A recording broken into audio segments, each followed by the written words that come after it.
네, 11월 17일 장윤선의 취재 편의점 시작하겠습니다.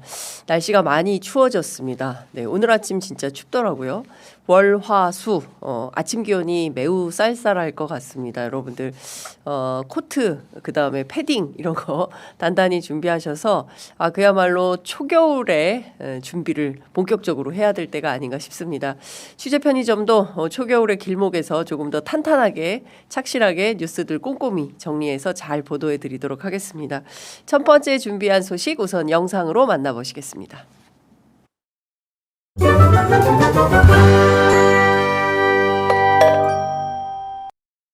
좌우한 정부는 우리 기업인들이 기업 활동을 하는데 장애가 최소화되도록 정말 총력을 다할 생각입니다. 이게 뭐 친기업, 반기업 이런 소리 하는데 그것은 무슨 의미가 있어요? 제가 세금 깎아달라 이런 얘기는 별로 안 좋아하긴 하는데 저는 그런 생각이 가끔 들거든요. 세금을 깎아가면서 사업을 해야 될 정도면 사실 국제 경쟁력에 문제가 있다. 물론 기본적으로 그게 바람직하긴 하지만 그러나 국내 재정 수요도 감당을 해야 되고 그래서 그런 것보다는 여러분께서 정말 필요한 제일 큰 게 규제 같아요. 예를 들면 규제 완화 또는 해제, 철폐 중에서 가능한 거가 어떤 게 있을지를 실질적으로 좀 구체적으로 지적해 주시면 제가 신속하게 정리해 나갈 겁니다. 저는 노동과 경영이 양립할 수 없다고 생각하잖아요. 대립적이지 않다. 근본적으로 노동 없이 기업하기도 어렵고 기업 없이 일자리 노동이 존립할 수도 없는데 상호 보완적이고 상생적인 요소가 언제부터인가 너무 적대화되고 있는 것 같아요. 또 한편으로 제가 노동계에도 비슷한 얘기를 합니다만 기업 측면에서도 임금 착취라는 소리를 들어가면서 노동 비용을 줄여서 국제 경쟁력을 가질 수 있겠냐. 그런 점은 한번 생각해 볼 필요가 있을 것 같습니다. 특히 첨단 산업, 첨단 기술 산업 같은 경우는 뭐 사실 역량이 문제지 인건비 액수 차원의 문제는 아닌 것 같아요. 또 그런 산업들 우리 정부 입장에 많이 키워야 되고요. 물론 이제 중소기업이나 전통산업 이런 건 뭐 불가피한데 그래도 첨단 산업 또 글로벌 경쟁을 해야 되는 그런 대기업 같은 경우는 그 비중도 매우 적을 거고 그래서 그 문제에 대해서 조금 더 관용적이었으면 어떨까 하는 생각이 들고요. 제가 이따 비공개 자리에서도 한번 말씀드리겠습니다만 우리가 한 번은 이런 고용 유연성 문제 그 다음에 그 고용 불안정에 대한 노동자들의 공포를 해결하려면 사회 안전망을 강화해야 되는데 그 재원 조달하는 문제 이런 것들을 좀 종합적으로 있는 데 터놓고 한번 사회적인 대대적인 논쟁을 통해서 일정한 합의를 좀 이루어야 되지 않을까. 소위 사회적 대토론과 대타협에 이르러야 되지 않을까 그런 생각을 좀 합니다. 숨겨놓지 말고 그냥 터놓고 한번 언젠가는 그런 얘기들 한번 했으면 좋겠습니다. 네, 양지선님께서 슈퍼챗을 써주셨어요. 네, 이재명 대통령과 정부 기업인들 모두 잘했어요.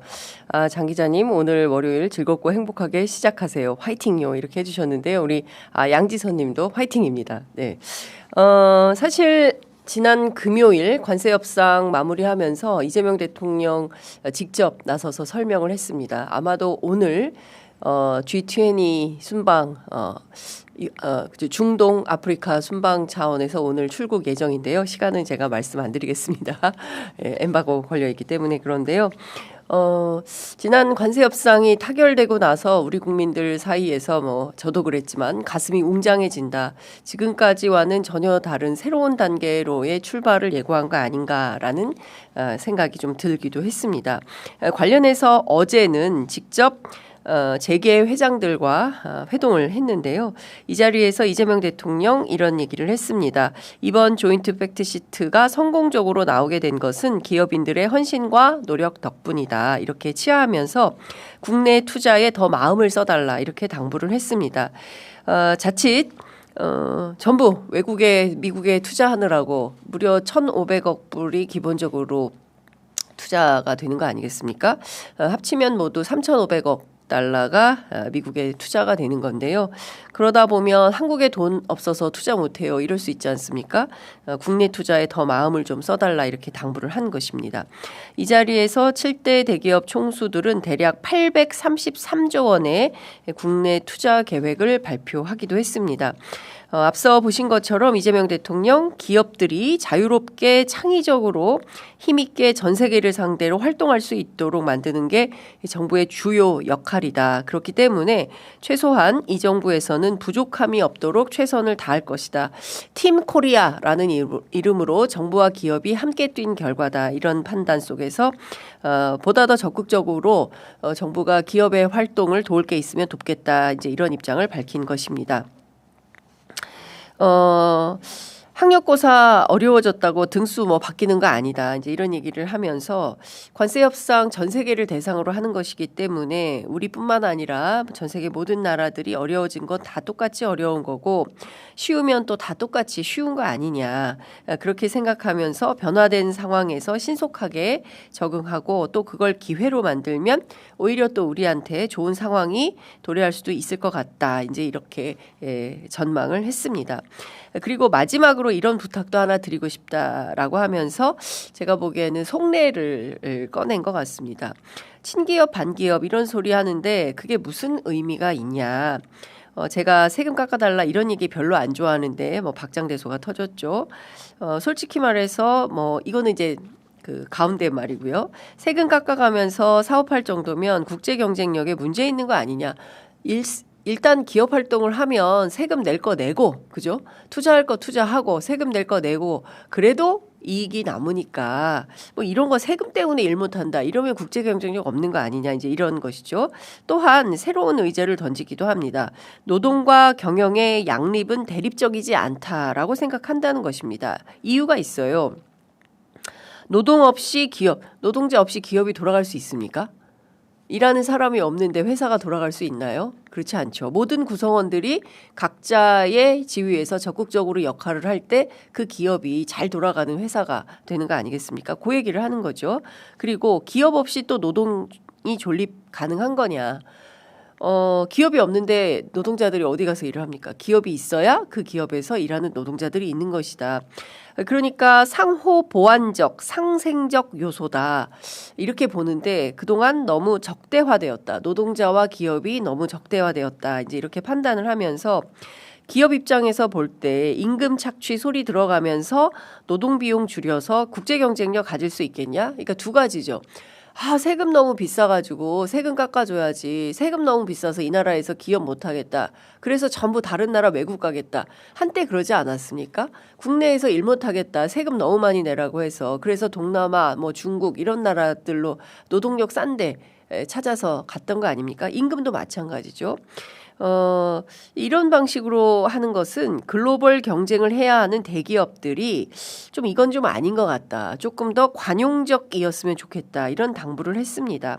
무엇보다 고용 불안정에 대한 노동자들의 공포를 해결하기 위해서는 무엇보다 사회안전망이 강화될 필요가 있고 그리고 이런 사회안전망을 강화하는 데 있어서 필요한 재원 조달 문제 이런 등등에 대해서 기업이 해야 될 일은 무엇이고 또 정부가 해야 될 일은 무엇인지 각각 종합적으로 한번 툭 터놓고 대대적인 논쟁을 한번 해가지고 합의에 좀 이르렀으면 좋겠다 이런 얘기를 했습니다. 뭐 지금 당장 뭐 관세 협상 타결되고 또 목전에 또 G20도 가야 되고 또 연말 아니겠습니까? 그러니까 내년 초쯤에는 기업과 노동이 어떻게 하면 서로 상생할지에 대해서 한번 툭 터놓고 얘기 좀 해봅시다. 이렇게 의제를 던진 것 같습니다.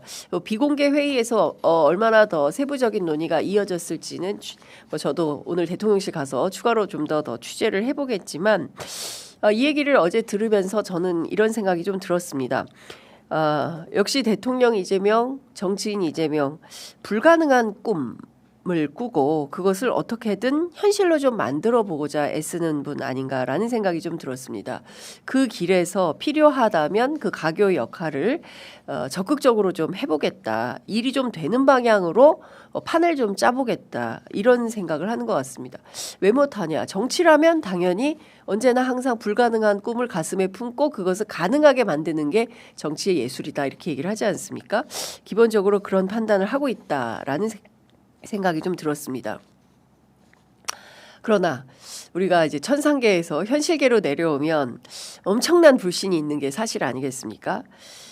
솔직히 말하면 MB 때부터 시작해서 기업이 엄청난 사내 유보금을 쌓아두고도 절대로 투자하지 않고 고용을 확대하지 않고 오히려 해외로만 나갔던 거 아니냐. 싼 임금을 찾아서, 그죠?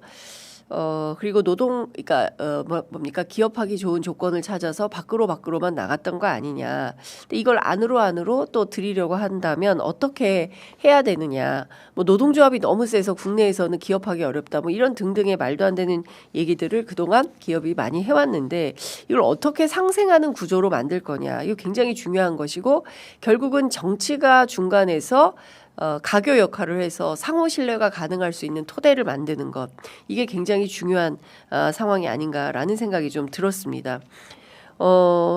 솔직히 그동안 기업들이 자기네 공장에서 일하다 죽거나 다쳐도 똑바로 책임 안 지지 않았습니까? 대표적인 사례가 SPC 아닌가요?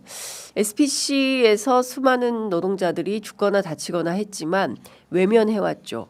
그리고 한다는 것이 지난 그 에이펙 총회 때 기자실에 엄청나게 빵, 과자 뭐 이런 거 공수하면서 자기네 기업의 이미지 좋게 좀 써달라 이런 당부한 걸로 보이는데요. 관련해서 이런 꼼수 부리는 기업들에 대해서는 이미 이재명 대통령 산업재해 제로 국가를 만들겠다라고 선언했던 것처럼 이런 꼼수 부리는 기업들에 대해서는 가차없는 철퇴를 내려야 되지 않을까 싶습니다. 적극적으로 역할하고 사회 공익에 봉사하는 그런 기업들에 대해서는 확실한 포상을 하는 확실한 제도적 도움을 주는 이런 게 필요한 거 아닌가. 신상필벌 공직사회뿐만 아니라 기업과 정부 사회에도 필요한 역할 아닌가. 그건 정부가 힘이 있는 거 아니겠습니까? 건강한 기업 그리고 중소기업이라 하더라도 노동자들과 상생하는 기업에 대해서는 정부가 적극적으로 그야말로 페이스메이커가 돼서 함께 뛰어준다.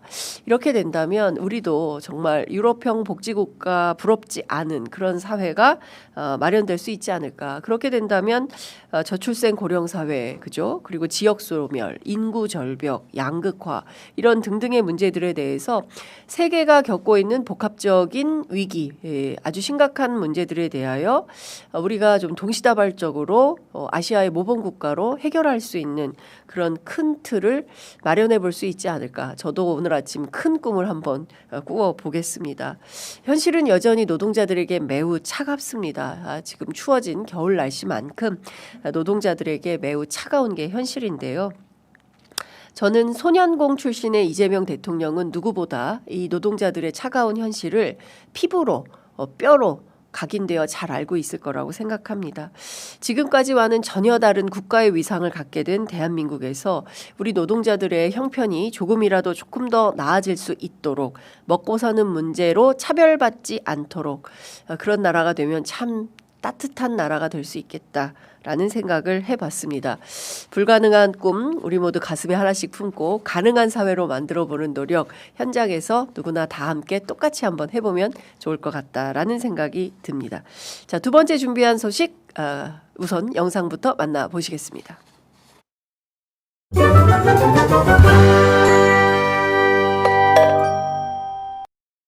대통령 제가 토론 감사 비슷한 그렇게 뭐였는데 일문 일답 해야겠어요. 안 그럴 수가 없죠.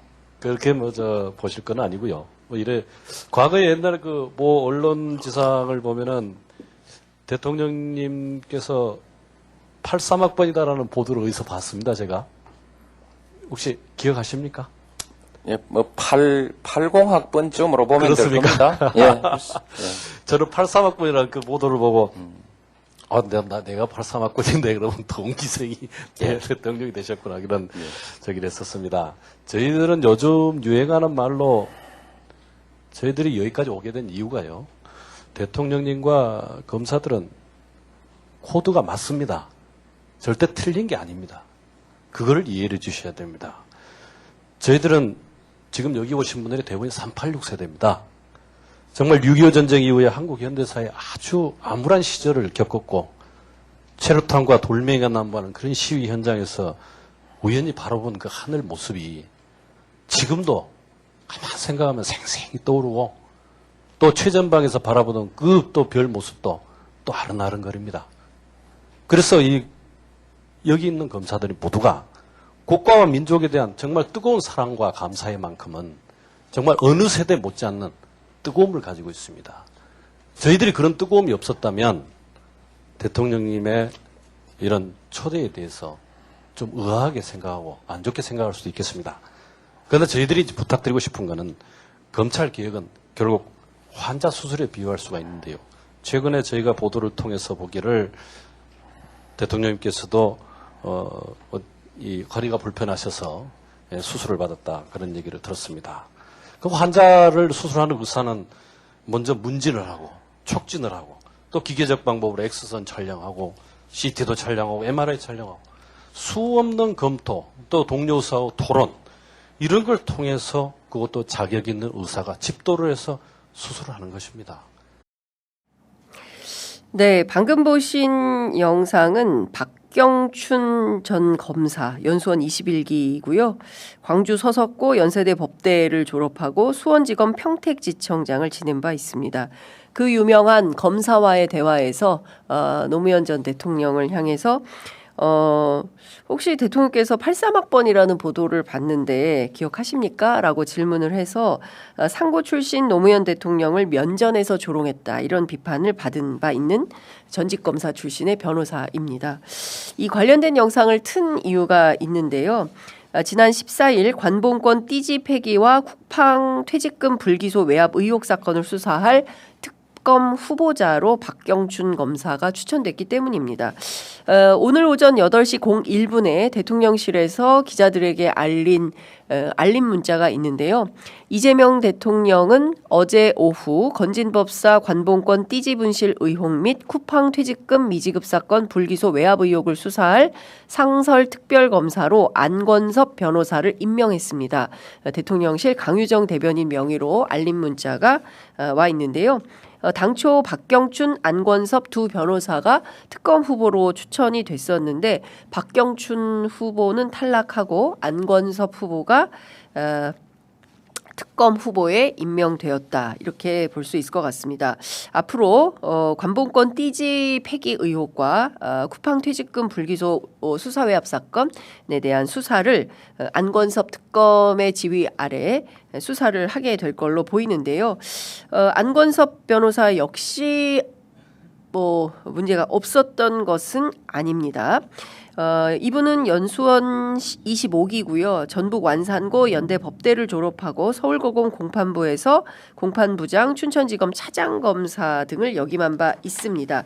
지금은 법무법인 대륜의 대표 변호사로 알려져 있는데 문제는 이분이 허위 직함을 사용해온 정황이 포착됐다라는 이데일리의 단독 보도가 있었습니다. 이데일리가 법원행정처의 등기사항을 확인했더니 법무법인 대륜의 등기사항 전부 증명서에는 안 변호사의 이름이 올라와 있지 않았다라는 것이죠. 그간 안 변호사는 자신을 법무법인 대륜의 대표 총괄 변호사라고 홍보 표기를 해왔는데 안 변호사는 등기부상 대표 변호사가 아니고 구성원 변호사로도 등기되어 있지 않은 것으로 확인되었다라고 합니다.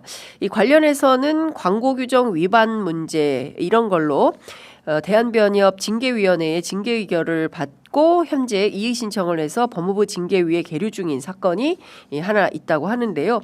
관련해서는 어떤 결론이 나올지는 현재로서는 좀 알기 어려운 상황인 것 같습니다. 물론 관련해서 법무법인 대륜 측은 변호사 아닌 자를 대표로 표기해서는 안 된다는 규정이 있기는 하지만 등기 변호사, 구성원 변호사, 소속 변호사들 가운데 등기 변호사만 대표 변호사로 표기하라는 규정이 없고 이런 규정 부재로 인해서 로펌들이 판검사 출신 변호사들을 대표 변호사로 일반적으로 표기하고 있다.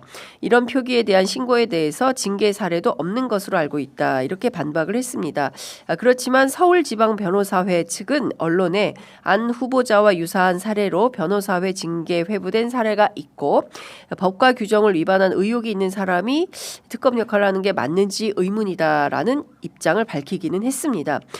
물론 두 후보 모두 검찰 재임 기간 원칙적으로 업무 처리를 해왔다. 이런 평가를 받고 있기는 합니다. 그러나 일각에서 문제 제기를 하는 분들이 과연 검찰 내부의 패부를 확실히 드러내는데 역할을 할 수 있을지에 대한 의문은 있는 게 사실입니다.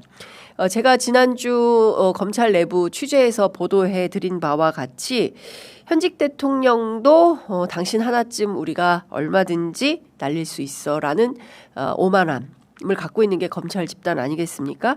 이런 검찰 집단은 내부를 수사해야 되는 사건입니다. 관봉권 띠지는 남부지검이죠. 그리고 아시는 것처럼 쿠팡 수사외압 사건 같은 경우에도 실제 지검장 출신인 검사를 상대로 수사를 해야 되는 것입니다. 두 사건 모두 검찰 내부를 확실하게 수사해야 되는 것인데 검찰 출신의 변호사들이 확실히 이런 역할을 해낼지에 대해서는 다들 우려가 있는 게 사실입니다. 그러나 지켜보도록 하겠습니다. 대통령실에서 안건섭 검사 출신 변호사를 특검 후보로 임명한 만큼 안건섭 후보자가 어느 정도나 수사 성과를 낼지 매 눈으로 취재 편의점이 지켜보도록 하겠다라는 말씀 드리도록 하겠습니다. 특히나 이번 특검은 절대로 검찰과 짬짬이 해서 넘어가는 이런 특검이어서는 안 된다라는 입장을 말씀드릴 수밖에 없고요. 관련해서 제가 어제 왜 이 두 후보가 후보자로 나왔냐라고 물어봤더니 이런 얘기를 하더라고요. 더불어민주당의 한 국회의원의 전언인데요. 정말 사람을 찾을 수가 없었다. 검사 출신 가운데 수사 좀 한다는 사람 중에는 정말 진짜 사람이 없더라. 이렇게 개탄했습니다. 심지어 이런 사례도 저한테 소개를 해 주었는데요. 그동안 그토록 삼부토건 그리고 웰바이오텍 주가 조작 사건에 대해서 대대적으로 남부지검에 대한 수사가 필요하다라고 판단해서 특검팀에 제보하러 갔다가 깜짝 놀랄 만한 일이 있었다라고 전해 주었는데요. 사실 그동안 삼부토건과 웰바이오텍의 주가 조작 의혹 사건과 관련해서 남부지검이 뭉개고 있었던 거 아니냐 이런 비판이 있었고 이걸 특검이 빠르게 수사해야 된다라는 차원에서 적극적으로 제보를 해왔는데 막상 가보니까 정말 기절할 뻔했다라고 얘기를 했는데요. 왜냐? 그동안 삼부토건 웰바 사건 남부지검에서 뭉개고 있던 검사분들이 그 자리에서 수사하고 있더라라는 것이죠. 가제는 개편인데 과연 이게 제대로 수사가 될까라는 판단 속에서 그야말로 어깨가 축 처져서 특검팀에 갔다가 돌아왔다라고 더불어민주당 국회의원이 제게 전해 주었는데요. 실제 지금 검찰개혁과 관련해서는 앞서 보신 영상대로 최소 20년 된 거 아니겠습니까? 뿌리가 너무 깊어서 한번 파기 시작하니까 고구마 줄기 캐어 나오듯 쏟아지는데 이게 감당 못할 수준이 되지 않을까라는 우려도 생긴다라는 얘기도 전해 주었습니다. 그렇지만 구독이 무서워서 장못 담그는 시대는 아니다라고 생각을 해 봅니다. 검찰과 관련해서 그동안 그렇게 당해놓고 또 검찰을 신뢰할 수는 없는 것이고요. 오늘 아침 모든 언론이 일제히 보도를 했던데 검사장 출신들 특히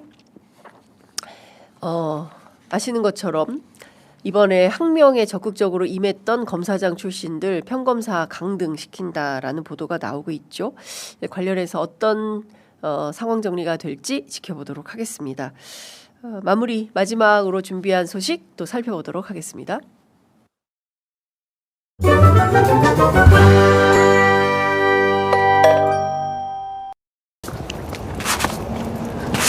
저기가 현착장. 우리 지난번에 가봤잖아요. 저런 구조예요. 배를 좀 비춰주세요, 배를. 네. 지금 선착장에 지금 제 목소리 담기고 다 있어요? 들어가고 있습니다.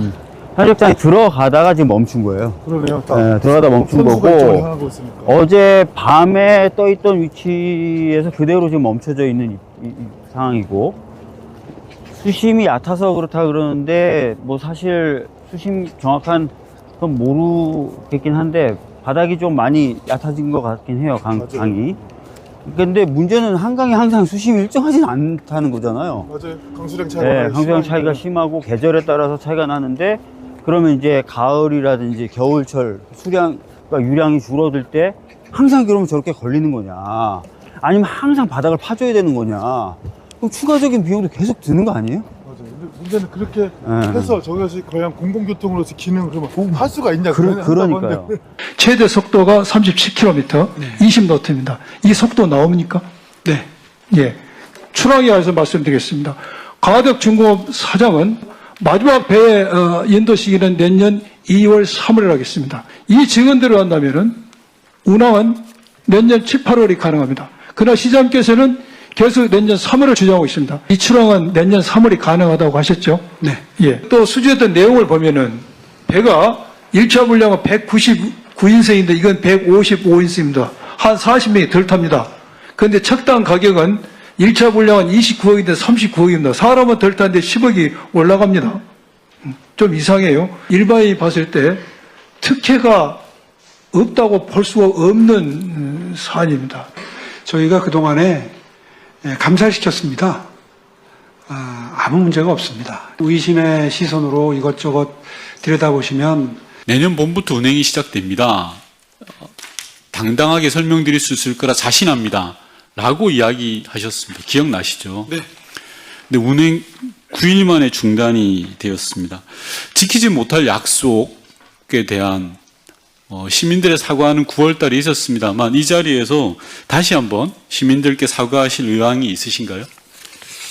뭐 사과를 하는 건 어렵지 않은데 무탑승 한 달 하는 게 무슨 큰 사고가 있었거나 해서 중단한 게 아니라 시험 운항 기간을 좀 더 가져야 안심할 수 있겠다는 여론의 네, 알겠습니다. 그러니까 제안이 사과하실 있었기 의향은 때문에. 없는 걸로 제가 판단을 하겠습니다.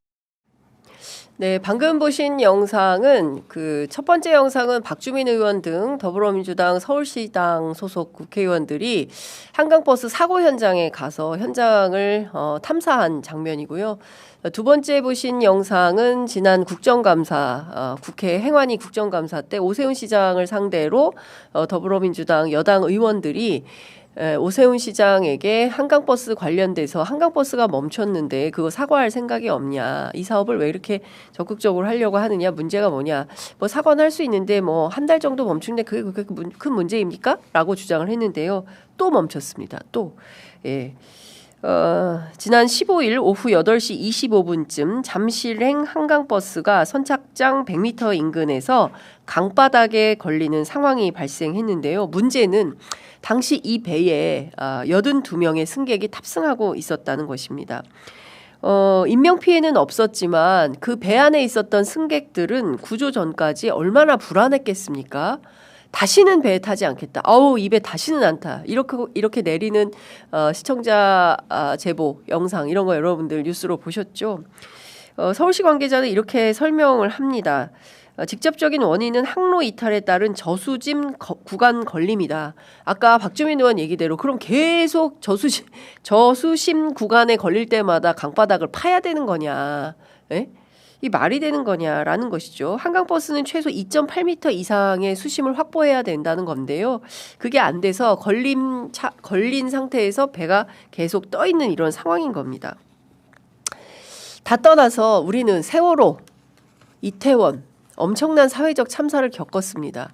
그럼에도 불구하고 무슨 고집 때문인지 한강버스 아니면 서울시 내세울 게 없다고 생각하는 것인지 오세훈 시장의 무모한 저런 정책 행보에 대해서 많은 국민들이 철퇴를 가하고 있음에도 불구하고 종묘 앞에 초고층 건물 또 이어서 한강버스 뭐 오세훈 시장 하면 생각나는 여러 가지 문제들이 많이 있죠. 이렇게 정치할 일은 아니다라는 생각이 좀 듭니다. 다 떠나서 돈보다 이윤보다 생명이 우선인데 국민을 불안하게 만드는, 서울 시민을 불안하게 만드는 한강버스 사업 같은 것은 하지 말아야 된다라는 생각이 좀 듭니다. 관광 사업인데 끊임없이 교통이라고 주장을 하고요. 교통 편의를 위한 거라면 당연히 시간이 전제되어야 하는데 시간이 늦는 게 그게 뭐가 그렇게 중요합니까? 이렇게 주장하는 것도 사실은 납득하기 어려운 주장이다라는 말씀 좀 드리겠습니다. 자, 오늘 준비한 뉴스퀵 배송 여기까지 하도록 하겠습니다. 네, 11월 18일 장윤선의 취재 편의점 시작하겠습니다. 오늘요, 서울의 체감 기온이 영하 7도라고 합니다. 강원도 10개 시군에는 한파주의보가 내려졌다고 하고요. 전북도 종일 춥고 밤사이엔 눈비가 내린다고 합니다. 서해안엔 첫눈 소식도 있다고 해요. 그리고요, 여기서 급 반전이 있습니다. 내일 모레 목요일에는요, 다시 낮 기온이 최고 13도까지 오른다고 합니다. 도대체 어느 장단의 날씨에 춤을 춰야 될까요? 그래도 오늘만큼은 좀 따뜻하게 뜨거운 아메리카노로 출발하셔서 온종일 엉덩이 따뜻하게 지내시면 좋을 것 같다라는 생각이 좀 듭니다. 아침에 들어온 속보가 있어서 좀 전해드려야 될 것 같습니다. 북한에서 논평을 냈습니다. 그 한미 정상회담 이후에 있었던 그 조인트 팩트시트에 대해서 공식적인 반응을 한 것인데요. 한국의 핵잠 보유에 대해서 매우 엄중한 사태다라고 직격을 했습니다.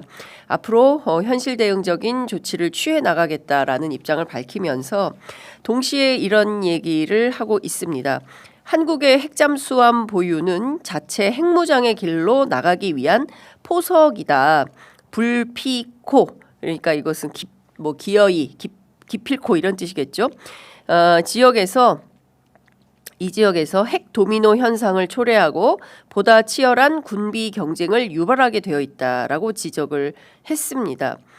실제로 미국이 한국의 우라늄 농축과 사용 후 핵연료 재처리 권한 확보를 해준 데 대해서도 준핵 보유국으로 발돋움이겠죠.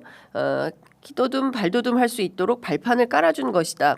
미국의 위험천만한 대결 기도를 직관해주고 있다. 이렇게 비판을 했습니다. 뿐만 아니라 한미동맹의 현대화와 관련해서도 입장을 밝혔는데요. 아시아 태평양 지역의 미국 주도의 나토식 안보 구도를 형성해서 경쟁국들의 포위 억제를 노리고 있다. 이렇게 주장을 했습니다. 이게 무슨 얘기냐면 아시아판 나토 체제를 구축하겠다. 뭐 한미일, 그다음에 호주 뭐 이런 등등이 함께 하는 데서 얘기를 하는 것 같은데요. 중요한 포인트는 이런 것 같습니다. 북한이 먼저 핵무장을 하지 않았더라면 우리도 그럴 이유가 없고 지금 우리가 핵잠수함을 추진하는 것은 동해 서해에 우리 방위력을 키우는 이런 차원이고 누구도 한반도에 대해서 함부로 넘보지 못하는 그런 철두철미한 철통 같은 안보 태세를 갖추겠다 이런 것이고요. 이 핵잠을 가지고 우리가 남을 공격하거나 그러니까 우리 방어용으로는 쓰지만 북한과 뭐 대결 구도를 하거나 이럴 생각이 1도 없다라는 정부의 뜻과 의지를 저는 매일 확인을 하고 있습니다. 우리가 확인하고 있지 않습니까? 그리고 지난번에도 정상회담 이후에 대통령 밝힌 바에서도 똑같이 입장이 나왔습니다. 북한에 우리가 처음으로 이재명 정부 들어서 처음으로 군사회담 제안했습니다. 전망이 밝은 것은 아닙니다. 북측이 어떻게 나올지는 현재로서는 매우 어렵고 그리고 제가 국방부 고위 관계자에게 직접 확인한 바에 따라서도 군사회담 가능성에 대해서 실현 가능성은 낮다라고 평가를 하면서 동시에 이 군사분계선의 위험 수위를 낮추려는 우리 측의 노력이다. 이런 입장이 나옵니다. 저는 북한도 좀 새롭게 외교관계를 수립하고 싶다면 핵무장의 길로 나갈 것이 아니라 보다 더 적극적으로 평화의 길로, 대화의 길로, 합리적인 길로 나와야 되지 않겠습니까? 이렇게 나오는 것은 아무래도 북한이 자기들도 SLBM을 추진하고 있는 가운데 한국에도 실질적으로 핵잠 추진이 가시화되니까 그에 대해서 논평하지 않고는 못 베기겠다 싶어서 오늘 입장을 밝힌 게 아닌가 싶습니다. 방금 전에 나온 입장이고요. 관련해서 저희가 추가로 전문가들 입장을 좀 들어보도록 하겠습니다. 오늘 3,800자입니다. 전체 3,800자 분량의 논평을 통해서 북한의 완전한 비핵화, 이제 북한의 비핵화라고 할 수 없어요. 우리는 한반도 비핵화, 한반도의 항구적인 비핵화를 위해서 꾸준히 한반도 평화를 위해서 꾸준히 노력하고 있다. 이런 점을 북측에도 좀 알려주고 싶습니다. 자, 오늘 첫 번째 준비한 소식 우선 영상으로 만나보시겠습니다.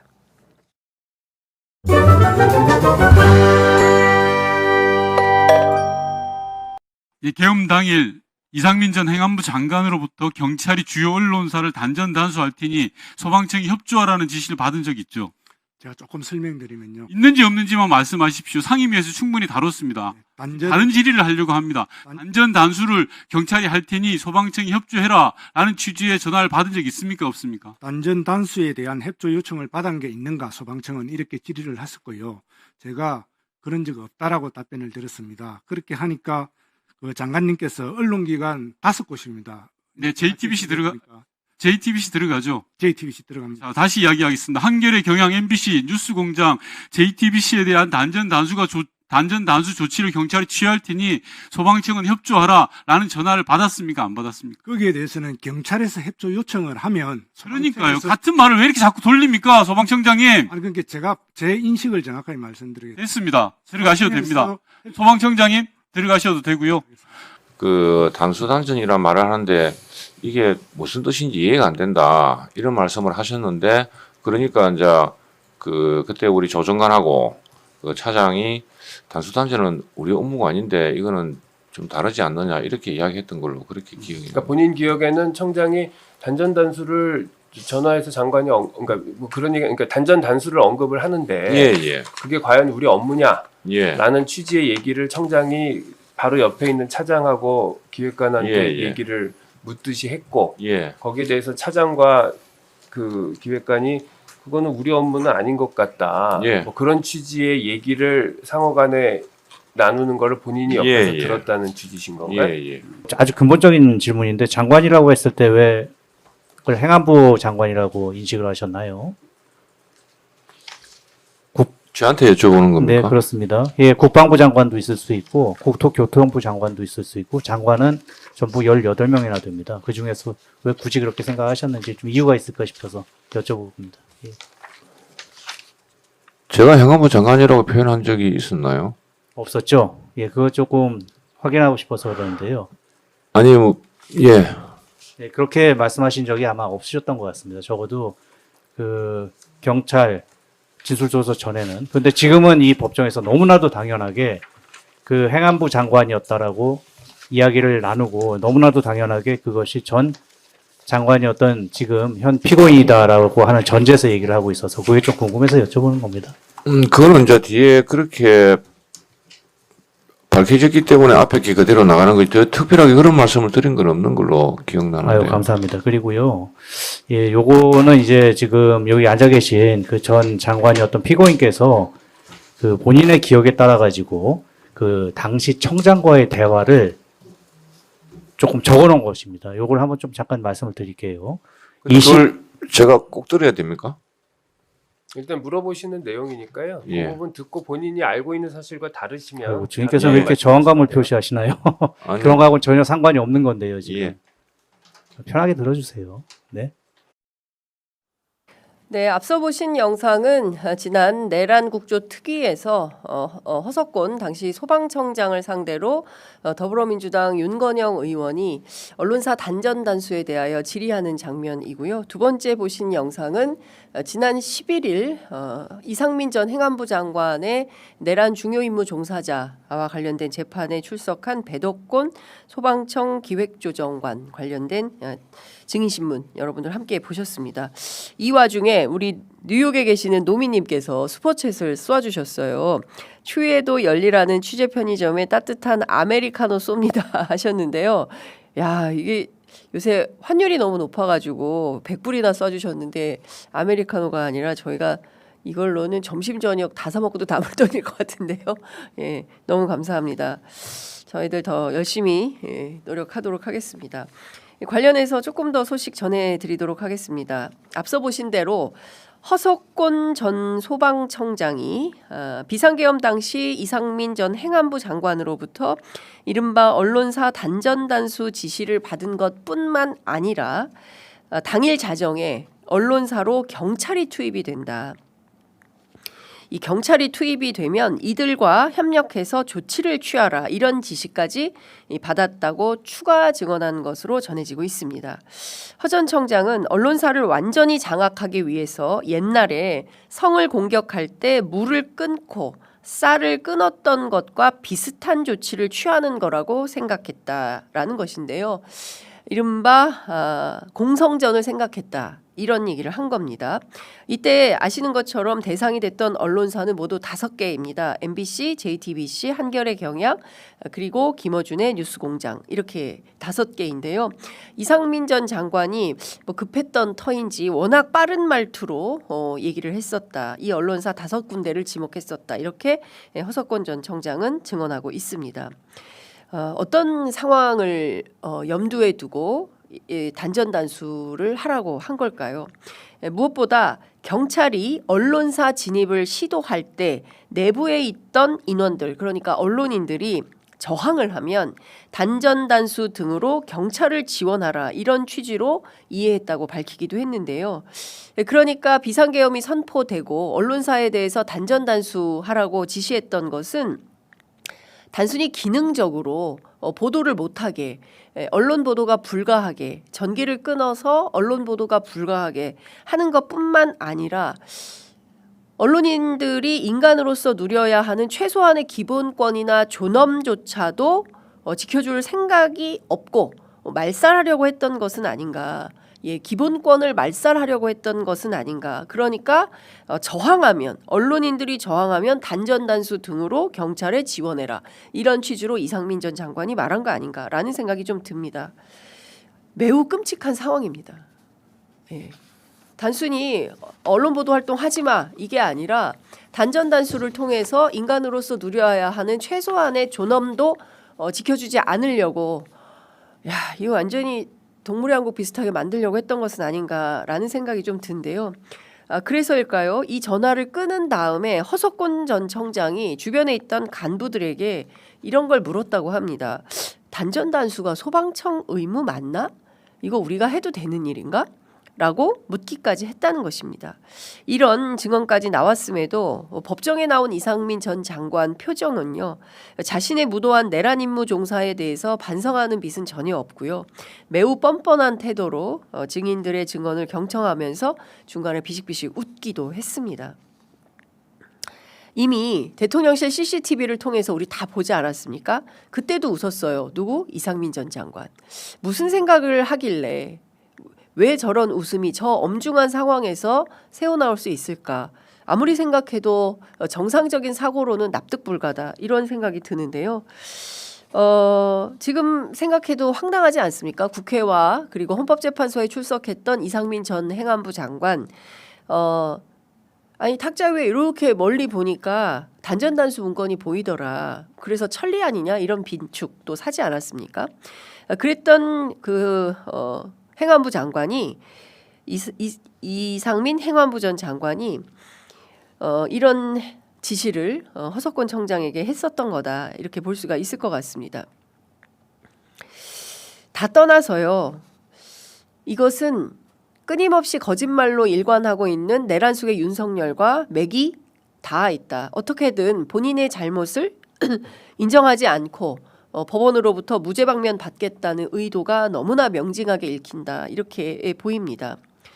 재판부는 허 전 청장에게 이런 질문을 했습니다. 언론사에 경찰이 투입될 경우 인명사상에 주의해달라거나 안전조치를 좀 해달라거나 이런 당부를 들은 적은 있습니까? 이런 질문을 했습니다. 그랬더니 허 전 청장이 이렇게 답합니다. 그 부분은 기억이 없다. 최소한 행정안전부 장관이라면 그 안에 있는 인원들이 경우에 따라서 발생할지 모르는 만일의 사태에 대해서 대비하는 안전조치, 최소한의 안전조치, 위험에 대한 대비, 이런 거 혹시 인명사상, 살상 뭐 이런 것들에 대해서 준비해야 되는 게 기본 행안부 장관으로서 가져야 될 기본적인 태도 아닙니까? 그런데 이상민 전 장관은 그런 지시를 하나도 안 한 거죠. 그러니까 허석권 전 청장은 그런 부분이 기억이 없다, 이렇게 증언하고 있는 것입니다. 끝까지 본인만 살겠다라는 태도인 것이죠. 감옥 안에 있으면서도 아무런 성찰도 반성도 없는 것이고요. 여전히 비상계엄은 통치행위이고 누구 하나 죽거나 다치지 않았기 때문에 계엄은 계몽령에 불과하고 문제될 게 없으니 풀어달라, 윤석열과 똑같은 주장하고 있는 거 아니겠습니까?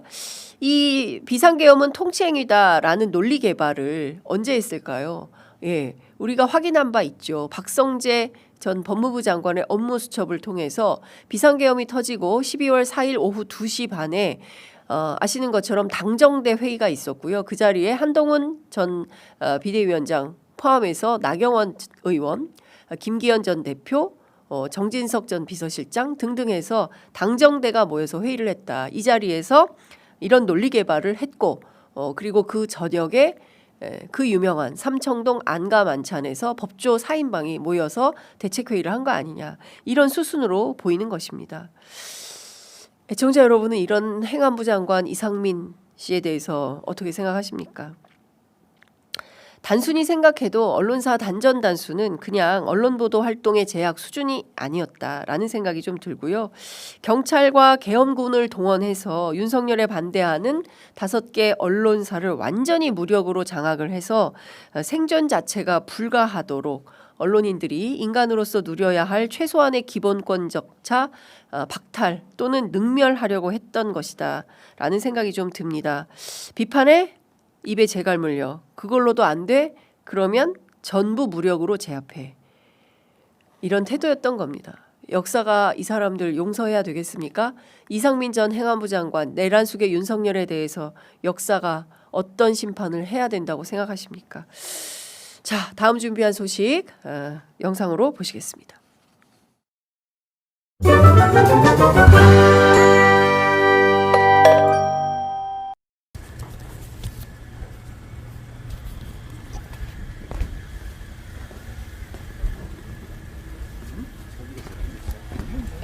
장관님 혹시 지금 검사장 분들 징계구 조치 검토하고 계신 게 있으실까요? 뭐 지금 특별히 드릴 말씀은 없고요. 네.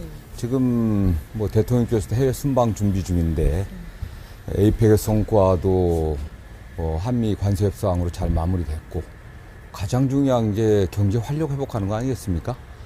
뭐 저희도 같은 입장이고요. 지금 가장 중요한 거는 빨리 국민들을 위해서 우리 법무나 검찰이 안정되는 게 가장 중요한데 어떤 것이 좋은 방법인지 고민을 많이 하고 있습니다. 사실상 강등이라 내부 반발 우려도 있는데 뭐 특별히 그런 움직임은 저는 없는 걸로 알고 있고요. 네. 네, 특별히 그런 움직임은 없는 걸로 알고 있고요. 특별히 많은 걸로 알고 있습니다. 정성호 장관이 매우 괴로운 상황이다라는 취재 내용이 어제 제가 종일 여권 관계자들 대통령실 취재하는 내내 들려왔습니다. 도대체 이 집단항명에 나선 검사들에 대한 징계를 어떻게 할 것인가? 적극적으로 징계해서 다시는 집단행동 같은 거 하지 못하도록 본보기를 보여줘야 한다. 이런 입장과 최대한 내부 반발을 잠재워서 안정화해야 한다. 이런 주장이 양립하는 분위기입니다. 제가 어제 MBC 라디오 뉴스사이킥에 출연했더니 이렇게 댓글에 보니까 실명을 밝혀라. 왜 장윤선 기자는 실명을 안 밝히냐 이렇게 얘기를 하는데요. 제가 대통령실 출입기자가 아니면 그리고 또 이게 취재원과의 양해가 있습니다. 취재원이 이렇게 써달라라고 당부하면 만약에 그게 지켜줄 아무런 이유가 없다. 그러면 다 써버릴 수도 있지만 대체로 기자들이 그렇게 하진 않습니다. 일종의 이게 신사협정 같은 거기 때문에요. 뭐 그렇다고 해서 물론 저도 익명 보도를 좋아하는 사람은 아닙니다. 가급적 실명 보도를 최우선적으로 하고 있는데 그래서 장윤선 취재에 대해서 신뢰해 주시는 분들이 굉장히 많이 있죠. 매우 곤란한 것 같아요. 예, 매우 곤란하다. 그러니까 이런 의견인데 이거를 실명 걸고 말은 못하겠다 이런 것 같습니다. 그렇지만 또 기자로서 저는 취재해서 상황이 어떤지 적극적으로 전달해야 되는 것은 저의 직업 윤리상 반드시 해야 되는 보도에 책임 있는 사람 아니겠습니까? 그래서 말씀을 좀 드리는데요. 정성호 법무부 장관이 어제 서울신문과 만났습니다. 이 자리에서 검사장들의 집단항명과 관련해 항명보다는 의견 전달을 한 것 같다. 다만 국민들 보시기에 집단행동 자체가 안 맞는 것이다 라고 속내를 드러냈습니다. 여기서 두 단어의 밑줄 쫙 해야 됩니다. 첫 번째 의견 전달, 두 번째 집단행동. 이 두 가지 키워드가 한 문장 안에 있지만 상호 충돌한다 이렇게 볼 수 있을 것 같습니다. 항명보다는 의견 전달, 그죠? 그러나 집단 행동은 안 맞는다 이렇게 문장 구성이 되고 있는데 분석을 좀 해보겠습니다. 의견 전달을 한 겁니까? 항명입니까? 집단 행동입니까? 지금 검사들은 교묘하게 의견 전달이라는 프레임에 자신들의 행동을 가두고 있습니다. 아니 댓글 하나 달았다고 의견 전달했다고 징계를 한다고? 검사장인데 대통령령에 분명히 검사장은 검사장 이하 직급으로는 내려가지 않도록 되어 있는데 무슨 그걸 했다고 집단 행동이라고 우리를 징계하겠다는 거야? 그래? 그럼 그만두겠어 라고 어제 두 사람이 사표를 냈죠. 절대로 사표 수리는 안 된다고 봅니다. 징계의 절차가 마무리될 때까지 사표 쓰도록 내버려 두어서는 안 된다라는 말씀을 좀 드리고요. 현직 검사장도 저에게 어제 취재 과정에서 이런 얘기를 했습니다. 의견 전달이라는 프레임에 가두는 것은 검찰의 술수다. 무슨 얘기냐면요. 이건 의견 전달이 아니라 집단항명에 방점을 찍고 봐야 된다는 것입니다. 자기들에게 불편하거나 불리해? 그러면 집단항명하면서 판을 흔들고 판을 엎어버리고 얼마든지 정권을 흔들 수 있다라는 오만 속에서 해온 행동들에 대해서 철퇴를 가해야 된다. 현직 검사장도 그런 생각을 하고 있습니다. 그런데 끊임없이 의견 전달이야. 그냥 우리 댓글 달았어. 그거 가지고 뭘 그렇게 난리야. 이렇게 주장하지만 이거는 단순한 의견 전달이 아니라는 것에 방점을 두고 이번 사태를 정리해야 된다라는 것입니다. 물론 정성호 장관은 서울신문에서 이렇게 얘기했습니다. 검찰이 나쁜 의도를 가지고 집단 성명을 낸 것은 아닌 것 같다. 법무검찰의 수장이기 때문에 최대한 어떻게든 검찰을 좀 데리고 같이 가야 되겠다. 이런 판단 속에서 감싼 걸로 보입니다. 그럼에도 불구하고 박재혁 수원지검장, 송강 광주고검장 두 사람이 어제 사표 썼죠. 언론은 검사장들의 릴레이 사직 행렬이 이어질 것이다라고 전망했습니다. 자, 다음은 누가 될까? 세 번째 타자는 누가 될까? 네 번째 타자는 누가 될까? 아마도 검사장들이 릴레이로 그만둘 거야. 계속 군불대기를 하고 있어요. 마치 의인처럼 포장하고 있지만 징계받고 나가면은 변호사 못하지 않습니까? 차라리 징계 전에 나가버려서 대형 로펌에 들어가서 인생 이모작하는 게 낫겠다. 이런 판단하고 움직인 것은 아닐까요? 과거에 검찰 선배들이 대체로 그러지 않았습니까? 예. 검찰 그만두고 검사장 타이틀 단 다음에 대형 로펌에 가서 사실상 전관 로비스트로 활동해왔던 거 아닙니까? 오광수 전 검사장 이런 사람들이 그렇게 했던 거 아니에요? 우리 다 기억하고 있지 않습니까? 김호수 전 검찰총장, 전직 검찰총장들, 전직 검사장들 대형 로펌에 다 가 있지 않습니까? 이런 비판을 해야 우리 언론이 제대로 된 사회 기능을 하고 있다 이런 평가를 받을 텐데 이런 건 쓰지 않고 그냥 검사장들이 릴레이로 사직하면 정권에게 큰 부담이 될 텐데 견디실 수 있으시겠어요? 이렇게 왜 검찰 편에 서서 언론 보도를 하는지 전 좀 이해는 안 됩니다. 정성호 장관에게 물었습니다. 향후 검사장들을 징계할 거냐라고 묻는 서울신문 기자의 질문에 대통령께서 출국하셨다 이렇게 즉답을 피했습니다. 그리고 두 검사장의 사의 표명과 관련해서는 몰랐다. 나는 들은 바가 없다. 이렇게 전했다고 합니다. 좀 피하고 싶으신 것 같습니다. 그리고 구자연 신임 대검 차장, 검찰총장 권한대행이죠. 면담을 1시간 정도 했다는 거예요. 무슨 얘기 했냐 물었습니다. 그랬더니 지금 맡은 바 임무에 최선을 다하는 게 가장 중요한 일이라고 말했다라는 것이고요. 다른 이야기는 일체 안 했다고 전했습니다. 다른 얘기 일체 안 했을까요? 저는 했을 것 같은데요. 애청자 여러분들께서는 어떻게 생각하십니까? 저는 100% 했다고 봅니다. 이거 어떻게 풀어야 되냐? 아니 검찰 말이야. 어? 내가 최대한 이렇게 디펜스를 해주려고 하는데 내부에서 자꾸 이렇게 나오면 자중질환이 일어나지 않냐? 어떻게든 길을 가야 되는데 같이 일해야 되는 거 아니냐? 저는 그랬을 것 같은데요. 어떻게 보시는지 모르겠습니다. 정 장관이 이런 얘기했습니다. 검찰의 법무부가 흔들린다고 하는데 제가 볼 때는 그런 것 없다. 밖에서 하는 이야기다. 이렇게 내부 결속을 강조하기도 했습니다. 저도 어제 오후 내내 별도로 취재를 해봤습니다. 그랬더니 이런 이야기가 돌아옵니다. 정 장관 머릿속이 아마 매우 복잡할 거다. 조직의 수장으로서 고민이 매우 많은 것으로 알고 있다. 있는 인원들 데리고 법무검찰 사무관장을 해야 되는데 무조건 매우 쳐라. 이렇게 할 수도 없고 그리고 그분 성정이 원래 그렇게 각진 분도 아니지 않냐 이렇게 얘기를 합니다. 그러나 더불어민주당 당내에서는 조직적 항명에 대해서는 절대로 봐주면 안 된다. 매우 분위기가 셉니다. 제가 원내 지도부 핵심 관계자하고 통화를 했는데요. 심지어 검찰 출신들도 여당 안에서는 이번에 확실히 제압하지 못하면 되치기 당한다. 이런 얘기를 하고 있다는 것입니다. 분위기가 매우 싸늘하다. 어디에? 검찰에. 예, 노만석 사직 이후에 상당히 낮은 자세로 임하다가 다시 오늘 또 2명이 사표를 냈는데 그렇다고 해서 이거를 그냥 어머 저 사람들 사표 냈어. 이거 좀 다시 봐야 되는 거 아니야? 밀리면 큰일 난다.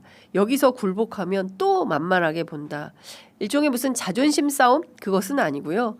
우리 역사에서 우리 검찰 역사를 어떤 방향으로 써 나갈 것이냐 아주 중요한 변곡점에 있다. 이렇게 보는 것 같습니다. 지난주 제가 취재해서 보도해드린 바대로 검찰을 기본적인 인식은 이런 겁니다. 민주정부, 김대중 정부도 겪어봤고 노무현 정부도 겪어보았고 그리고 문재인 정부도 겪어보았고 지금 이재명 정부째 겪고 있다. 쭉 보니까 2년 힘들더라. 빡세더라. 그런데 2년 정도 지나면 다 똑같더라. 그리고 수사는 우리가 한다. 예. 우리는 20년, 30년 검찰에서 녹을 먹는 사람들이고 수사를 전문으로 한다.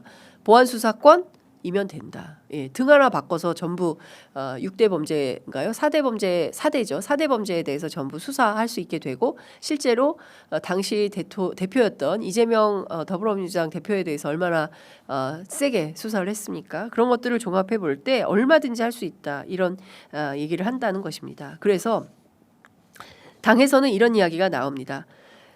친윤 부역검사 징계하고 옷 벗겠다? 그만둬 그럼 이렇게 하고요. 변호사 못하게 하고 수사받도록 해야 한다. 징계받고 변호사도 못하느니 차라리 지금 나가서 돈 벌겠다? 이런 심산도 꺾어 놓아야 한다. 왜? 매우 불순한 의도이므로. 이런 이야기들이 나옵니다. 대통령실 어떤 입장이 나올지 좀 더 지켜보도록 하겠습니다.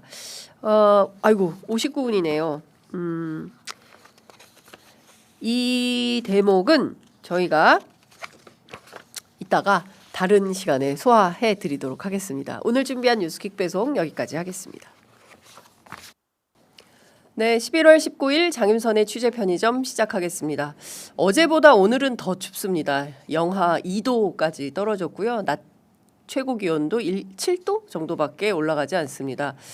서울의 기온은 이런데 전국의 날씨 어떤지 해외에서 애청하시는 우리 애청자 여러분들께서 그곳 날씨 어떤지 좀 전해주시면 좋을 것 같습니다. 생생한 생방송의 묘미는 역시 댓글창에 있다. 예, 댓글로 여러분들 많이 안내해 주시면 좋을 것 같습니다. 뉴욕에서 노미님께서 너무 반가워요. 노미님께서 댓글 주시면 엄청 반가운데요. 예, 취재 편의점 오늘도 감사히 시청할게요. 많은 분들이 좋아요 먼저 누르고 기다리고 있는 거 보니 가슴이 따뜻해집니다. 아이고 제가 더 따뜻해집니다. 오 존킴님께서 시카고에서도 생방송 함께합니다. 고맙습니다. 시카고에서 격하게 응원합니다. 화이팅 보냅니다 하셨습니다. 어유 너무 감사합니다. 야 뉴욕에서 시카고 시카고에서 지금 국내가 조금 저조한 것 같은데 예, 국내 어디서 보고 계신지 댓글로 함께해 주시면 너무 고마울 것 같습니다. 자, 오늘 저희가 준비한 영상이 조금씩 길어가지고요. 빠르게 넘어가도록 하겠습니다. 첫 번째 준비한 소식 우선 영상으로 만나보시겠습니다.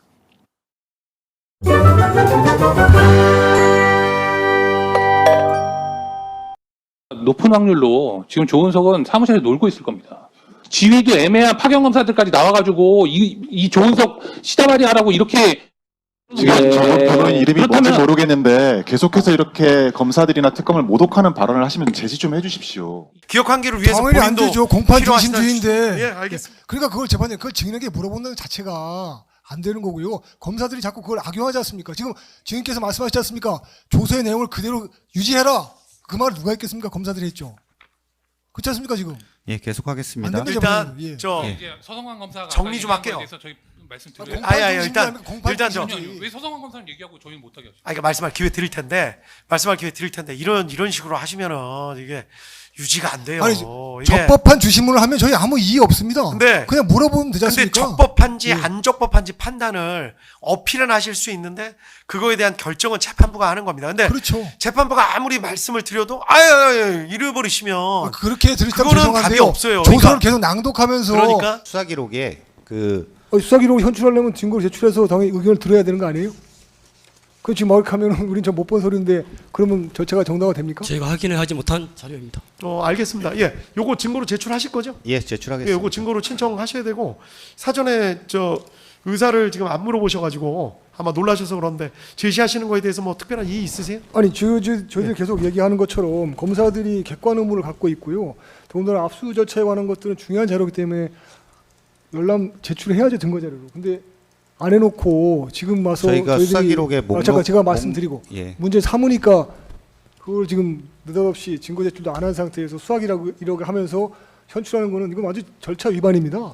그 말씀을 아까 그래서 처음에 하셨으면 모르겠는데 재판부에서는 사실은 아까 말씀을 하셨어요. 수사 기록 딱 말씀하시고 하길래 그냥 이건 나중에 증거로 제출하실 거고 특별히 이의가 없으신가 보다 하고 넘어갔는데 결국 검사들이 제출하는 증거라는 거는 그 부분을 불법이죠, 이거는요. 그러니까 그 부분을 잘 모르셔서 지금 그러셨던 아까 그 내용을 모르셔서 그런 것 같은데 이건 증거로 꼭 신청해 주셔야 됩니다. 그다음에 예. 증거 의견도 따로 받아야 되고요. 예, 이후라도 지금 제시는 그러면 안 하는 걸로 할까요? 당연히 이렇게 이유가 문제가 아니고요. 예. 그렇죠. 지금 증거 목록을 제출한다는 의미는 그러니까 저도 지금 신청한다는 의미고요. 아까 조금 빨리 말씀해 주셨으면 저는 그래서 이 자리에서 저희는 증거 기록이 있는 줄 알았어요. 갖다가 저희가 어떻게 지금 보고 속이는 거 아닙니까? 지금 검사들이 저들 기망하는 거 아니에요? 아니 그건 아니고 아까 기망이죠. 아까 처음에 말씀을 하셨어요. 아니 저는 당연히 목록에 없는 증거가 이런 식으로 현출될 거는 상상을 못했습니다. 그래서 지금 제가 이 부분 정리하죠.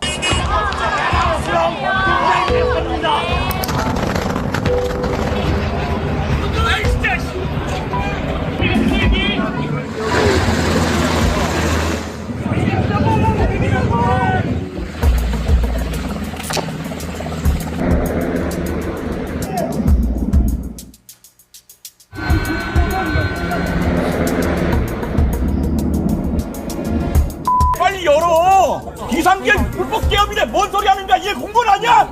어떤 X한테 명령받은 끼리 이런 소리네!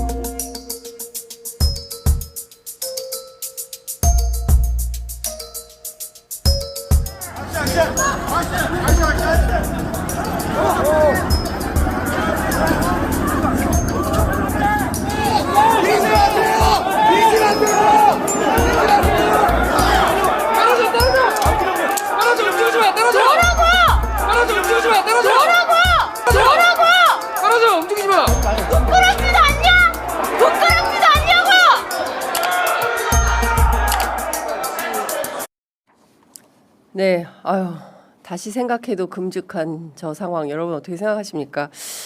방금 보신 영상은 내란 재판 종합입니다. 지금 재판이 어떻게 진행되고 있는지 여러분들께 좀 보여드릴 필요가 있어서 저희가 김용현 재판, 한덕수 재판 쭉 묶어봤는데요. 조은석 시다바리부터 시작을 해서 이게 지금요 내란 재판이 엄중한 재판입니다. 대한민국 역사에서 12.12 군사 쿠데타 이후에 처음 있는 일이에요. 그러면 이 21세기에 벌어진 내란 사건에 대해서 우리가 이 시대에서 이 사건을 어떻게 보고 어떻게 규정하고 어떻게 넘길 것인가 굉장히 중요한 국면에 있는데 저런 식으로 지금 재판이 진행되고 있는 겁니다. 괜찮은 겁니까? 여러분 생각은 어떠십니까? 자, 2주 후가 되면 12.3 비상계엄 1주기가 됩니다. 지금 다시 생각해도 어리어리합니다. 가슴이 울렁울렁해지고요. 만약에 그때 비상계엄이 성공했다고 한다면 그러면 지금 우리는 어떻게 살고 있을까? 생각만 해도 암담 그 자체다.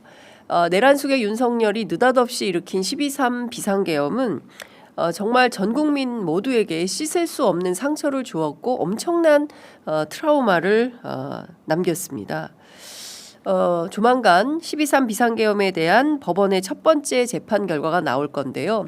재판은 김용현 사건이 제일 처음으로 시작을 했지만 지금 순서가 바뀌었어요. 한덕수 재판에 대한 1심 선고가 가장 먼저 나올 걸로 보입니다.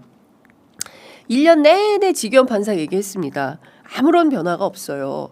저런 사람한테 저렇게 예능 무슨 사회 보듯이 하는 사람한테 이 엄중한 내란 재판을 맡겨도 되는 것이냐. 그리고 본인의 룸사롱 의혹 있지 않습니까? 그것도 제대로 깨끗하게 해결이 안 된 가운데 이렇게 가는 게 맞는 거냐. 국민적 비판이 쏟아지고 있음에도 불구하고 우리 법원은 꿈쩍도 하지 않고 있습니다.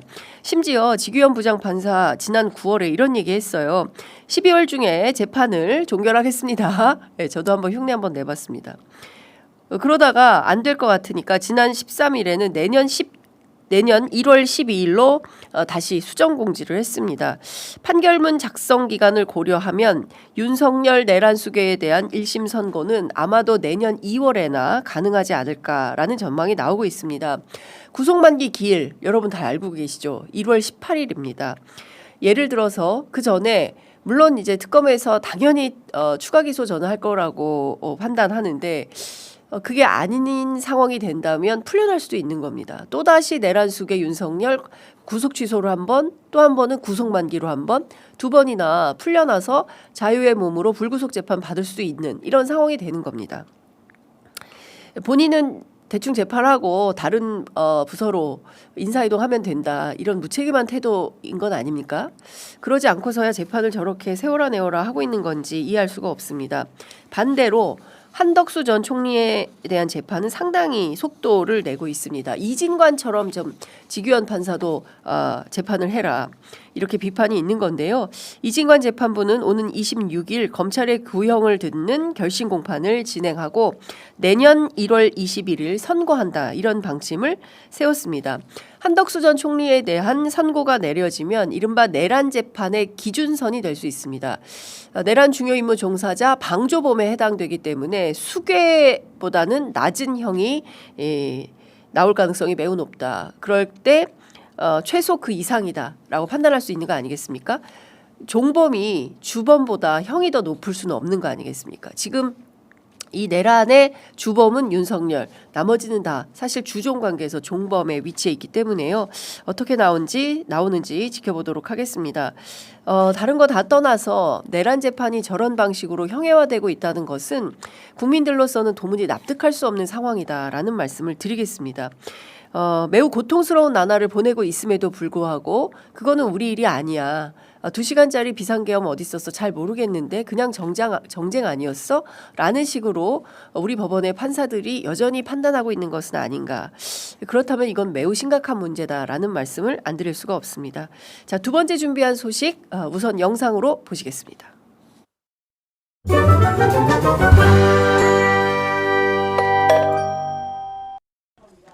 의원님 질문하신 만큼 저에게 답변할 시간 주세요.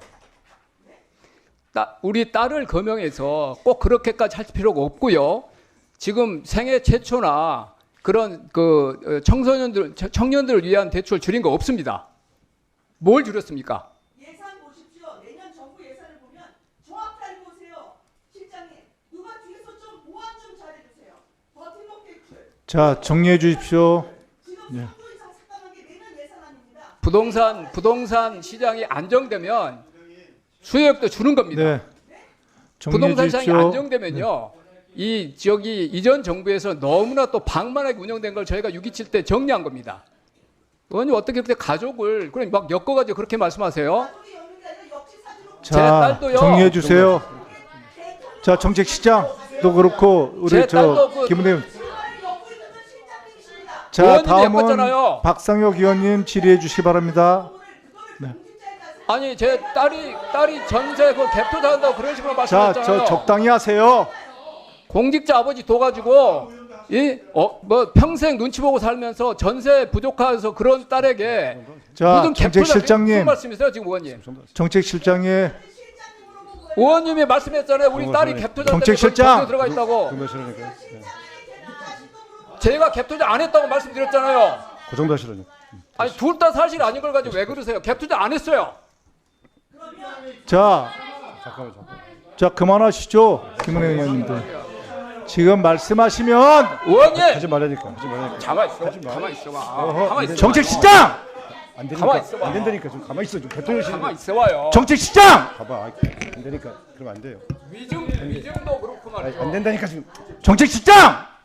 지금 위원장이 지금 뭐 하는 겁니까?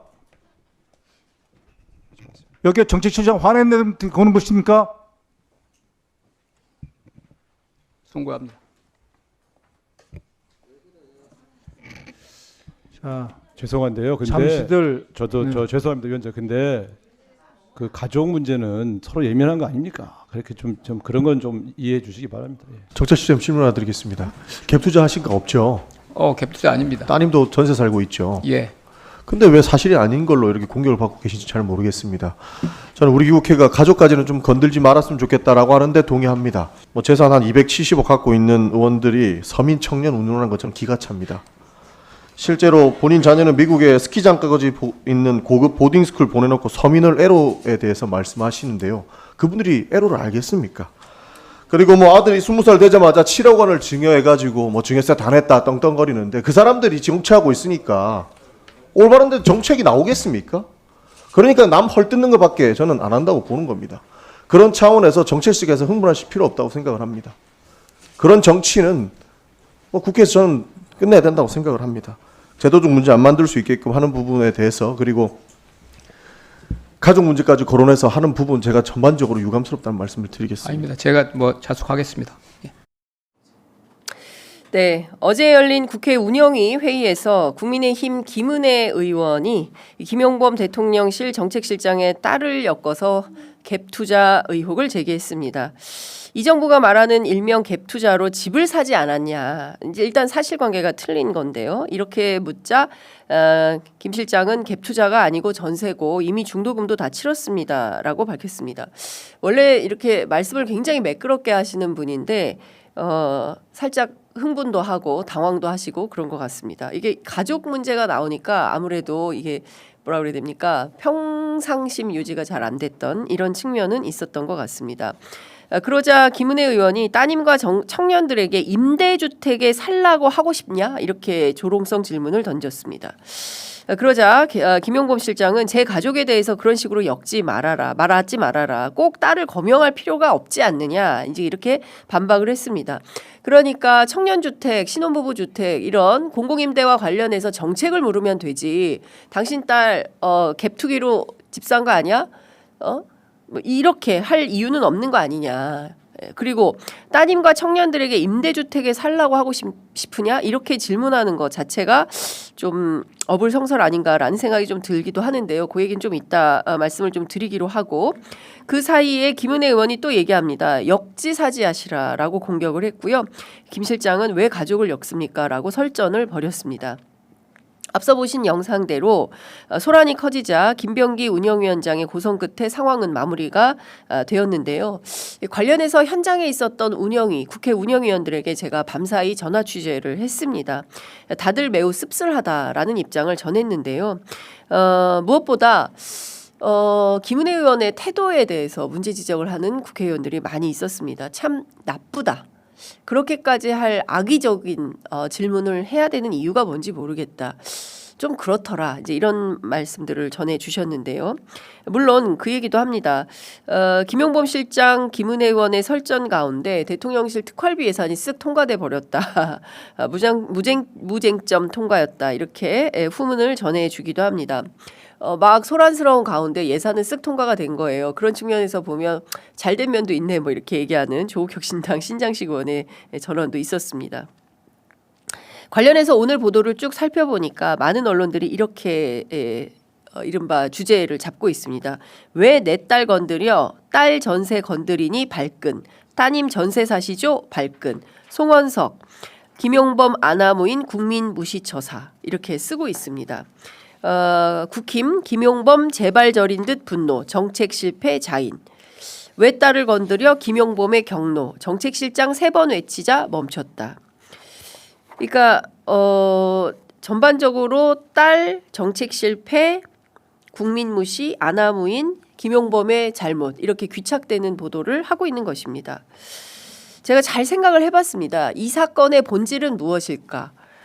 김은혜 의원과 관련해서 제가 말씀을 안 드릴 수가 없습니다. 앞서 말씀드린 이 대목인데요. 저는 개인적으로 이 대목에 밑줄을 쳤습니다. 따님과 청년들에게 임대주택에 살라고 하고 싶으냐? 라는 대목입니다. 앞서 전효기 의원 얘기대로 김은혜 의원 전체 재산이 270억 원대인 모양이죠. 제가 2024년도 확인한 것도 200억 원이 넘는 이런 상황인데요. 이런 말을 어떻게 할 수 있을까요? 정치인이. 따님과 청년들에게 임대주택에 살라고 하고 싶으냐? 임대주택에 살면 안 됩니까? 임대주택이 무슨 범죄 소굴입니까? 임대주택에 사는 분들은 대한민국 국민이 아닙니까? 과거처럼 무슨 사회적 낙인이라도 찍고 싶은 겁니까? 분양아파트, 임대아파트, 담벼락 세우고 선 긋고 왔다 갔다 하지도 못하게 하고 아이들끼리 어울려서 놀지도 못하게 하고 그런 정치를 하고 싶은 건가요? 입으로는 말할 때마다 청년, 서민 뭐 말하면서 내심에는 임대주택에 사는 것은 나빠, 부끄러운 거야 이런 공식을 말하고 싶었던 것은 아닐까요? 그래놓고 왜 공공임대를 늘려야 된다. 그래서 주택 문제 해결해야 된다. 주거 안정해야 된다. 주거복지 필요하다. 이런 말들을 꺼내는 걸까요? 무엇보다 다 떠나서 김은혜 의원은 제 또래의 정치하는 엄마입니다. 직업이 정치인인 것이죠. 물론 직전에는 기자 출신인데요. 저는 다 떠나서 직업인으로서의 정치인이 어떻게 이런 말을 함부로 할 수 있을까라는 생각이 좀 들었습니다. 이 기본적으로요. 내심에 차별과 혐오를 깔고 있는 거거든요. 내 따님과 청년들에게 임대주택에 살라고 하고 싶으냐? 이 얘기는 임대주택에 사는 건 굉장히 안 좋은 거다라는 인식을 갖고 있는 거죠. 저는 공공임대가 확장되어야 한다고 생각을 하고요. 더 이상 주거 불안 때문에 시달리는 국민은 없어야 된다. 의식주는 돼야 될 거 아닙니까? 예? 의식주가 기본인데 우리는 주 때문에 항상 논란이 크게 됩니다. 부동산 시장과 연계되어 있기 때문이고요. 직장에서 출퇴근하는 거리가 세계 1위라는 거 아닙니까? 제일 길기로 1시간 40분. 왜 이렇게 되는 걸까요? 이런 주거복지 불안에 대해서 대안을 내놓고 정책 토론을 해야 되는 게 정치인들의 사명이요 의무 아닙니까? 저는 정치인이라면 무릇 어떻게 하면 더 좋은 공공임대주택을 더 많이 보급할 수 있을까? 이 정책 대안을 내놓고 상식적이고 합리적인 토론을 하자고 제안을 해야 되는 거 아닌가? 그게 정상 아닌가라는 생각이 좀 듭니다. 임대 아파트 하면 우리 동네에서 제일 먼데 지하철역에서 제일 먼데 제일 후진데 이런 거 아니고 지하철역에서 제일 가깝고 하나 살면 좁지만 둘이 살면 더 넓게, 셋이 살면 더 크게, 넷이 살면 더 크게 이렇게 합리적으로 조정되는 게 맞다. 이재명 대통령 지난번 타운홀 미팅에서 그런 얘기 하지 않았나요? 청년과의 대화에서. 저는 이것이 바람직하다고 생각합니다. 이 문제 해결하지 않고 270억씩 재산 갖고 있고 나는 부자니까 임대아파트 사는 사람들 기본적으로 무시 깔고 있는 거 아닙니까? 저는 이런 사람들이 또 선거 때는 표 달라고 나와서 서민과 중산층의 삶을 이야기합니다. 입으로는 자기 표를 얻기 위해서는 이렇게 주장하지만 평소의 인식에는 당신 딸 청년들 임대주택에 살게 하고 싶어? 아니잖아. 이 말을 하려고 하는 거 아닙니까? 저는 이 허위의식과 위선을 어떻게 다 할 거냐라는 생각이 좀 들었습니다. 그리고 본인 무엇보다 이 표 받아서요. 국민들이 주는 세금으로 세비 받아서 먹고 사는 사람 아닙니까? 그러면 기본적으로 모든 국민들에게 공평하게 이익이 돌아갈 수 있는 정치를 해야 되는 거 아닌가요? 성남 분당 갑구 유권자 몇 명인지 봤더니 24만 명이 넘더라고요. 저희 애청자분들 가운데 분당 사시는 분들 계신가요? 그중에 혹시 임대아파트 사시는 분들은 안 계십니까? 살펴보니까 분당에도 임대주택이 꽤 많더라고요. 공공임대, 영구임대, 행복주택 뭐 종류도 굉장히 다양하게 있었습니다. 어떻게 하면 주거복지를 실현할 것인가 일체의 고민 없이 국회의원 식이나 되는 분이 어떻게 하면 더 많은 권력을 누릴까? 어떻게 하면 더 차별적으로 할까? 어떻게 하면 더 혐오를 부추길까? 그렇게 해서 되겠습니까? 정작 본인 자식은 미국에서 공부시키잖아요. 인종차별 없나요? 미국에 심한 건 인종차별 아닙니까? 왜 정치하나 싶습니다. 예, 이런 생각으로 왜 정치하나 싶습니다. 김은혜 의원 잘 아시는 것처럼 지난 지방선거 때 경기도지사 경선에 출마했을 때 경기맘을 표방했습니다. 그 앞서 전용기 의원 지적대로 미국의 한 주니어 보딩스쿨에 보낸 바 있지요. 오마이뉴스 보도에 따르면 미국 매사추세츠 데어필드에 있는 사립기숙학교, 굉장히 비싼 학교라고 합니다. 전체 20개 나라에서 온 학생들이 한 반에 10명 정도 꿈이죠. 생활을 하는데요. 학교 부지가 89만 평이래요. 학교 안에 아이스링크도 있다고 합니다. 아이 키우기 좋은 명품 경기 이렇게 주장을 하지만 자기 자식만큼은 값비싼 미국 사립학교에 보내는 위선인 것입니다. 저는 이런 방식의 정치는 더 이상 통용되어서는 안 된다고 생각합니다. 한국에서 자기 자식 교육시키지 않으면서 무슨 공교육을 얘기합니까? 무슨 자격으로? 예? 자기 자식들은 전부 외국에서 공부시키면서 한국에 무슨 자격으로 공교육 수험생 힘내세요 이런 말을 합니까? 저는 이런 위선 때문에 정치 발전이 안 된다라는 생각이 좀 듭니다. 부동산에서 교육 얘기까지 하니까 갑자기 열이 확 받는데요. 여하튼 저는 굉장히 마음이 불편했다라는 생각이 좀 듭니다. 정치는 공공입니다. 예. 그 어려운 서민들이요. 찾아갈 데가 없을 때 정치를 찾아가는 겁니다. 이 사람들과 함께 손잡아주고 따뜻한 동행을 하는 게 정치여야 합니다. 입으로는 약자와의 동행 외치면서 본질은 이런 식이라면 이 위선을 다 어떻게 할 겁니까? 자, 이제 이런 정치 그만 좀 보고 싶습니다. 곧 지방선거 오는데요. 국민의힘 어떤 정치 내용을 보여줄지 기대해 보겠습니다. 자, 다음 준비한 소식 영상으로 우선 만나보겠습니다.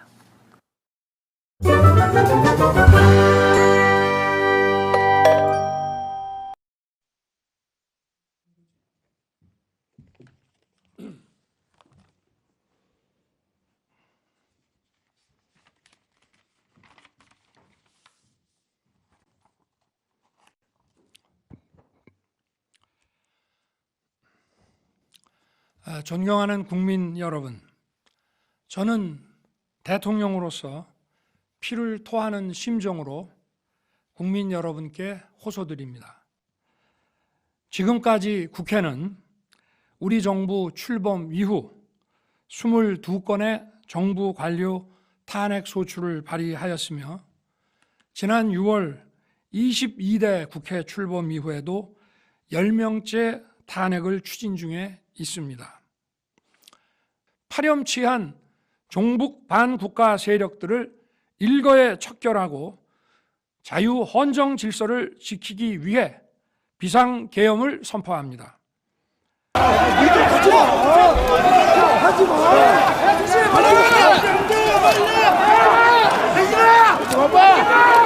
다 얼굴 느껴!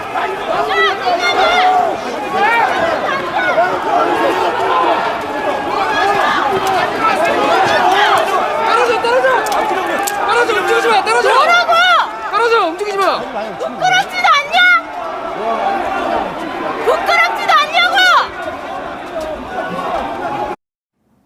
다시 봐도 섬뜩합니다.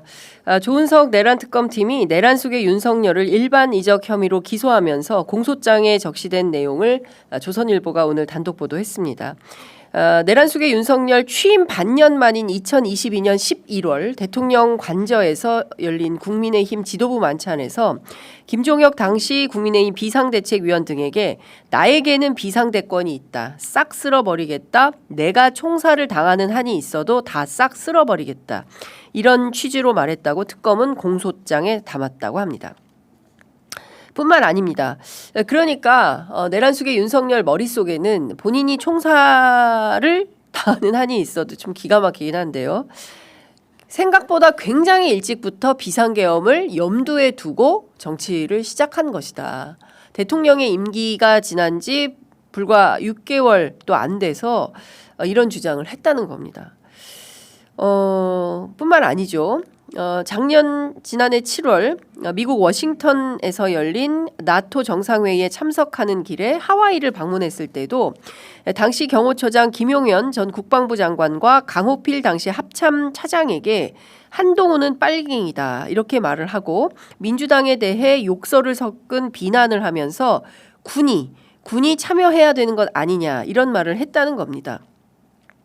그래서 강호필 차장이 귀국한 다음에 당시 국방장관이었던 신원식 안보실장에게 분위기가 상당히 위험한 것 같다. 대통령이 군을 정치에 끌어들이려고 하고 있고 김용현 당시는 경호처장이죠.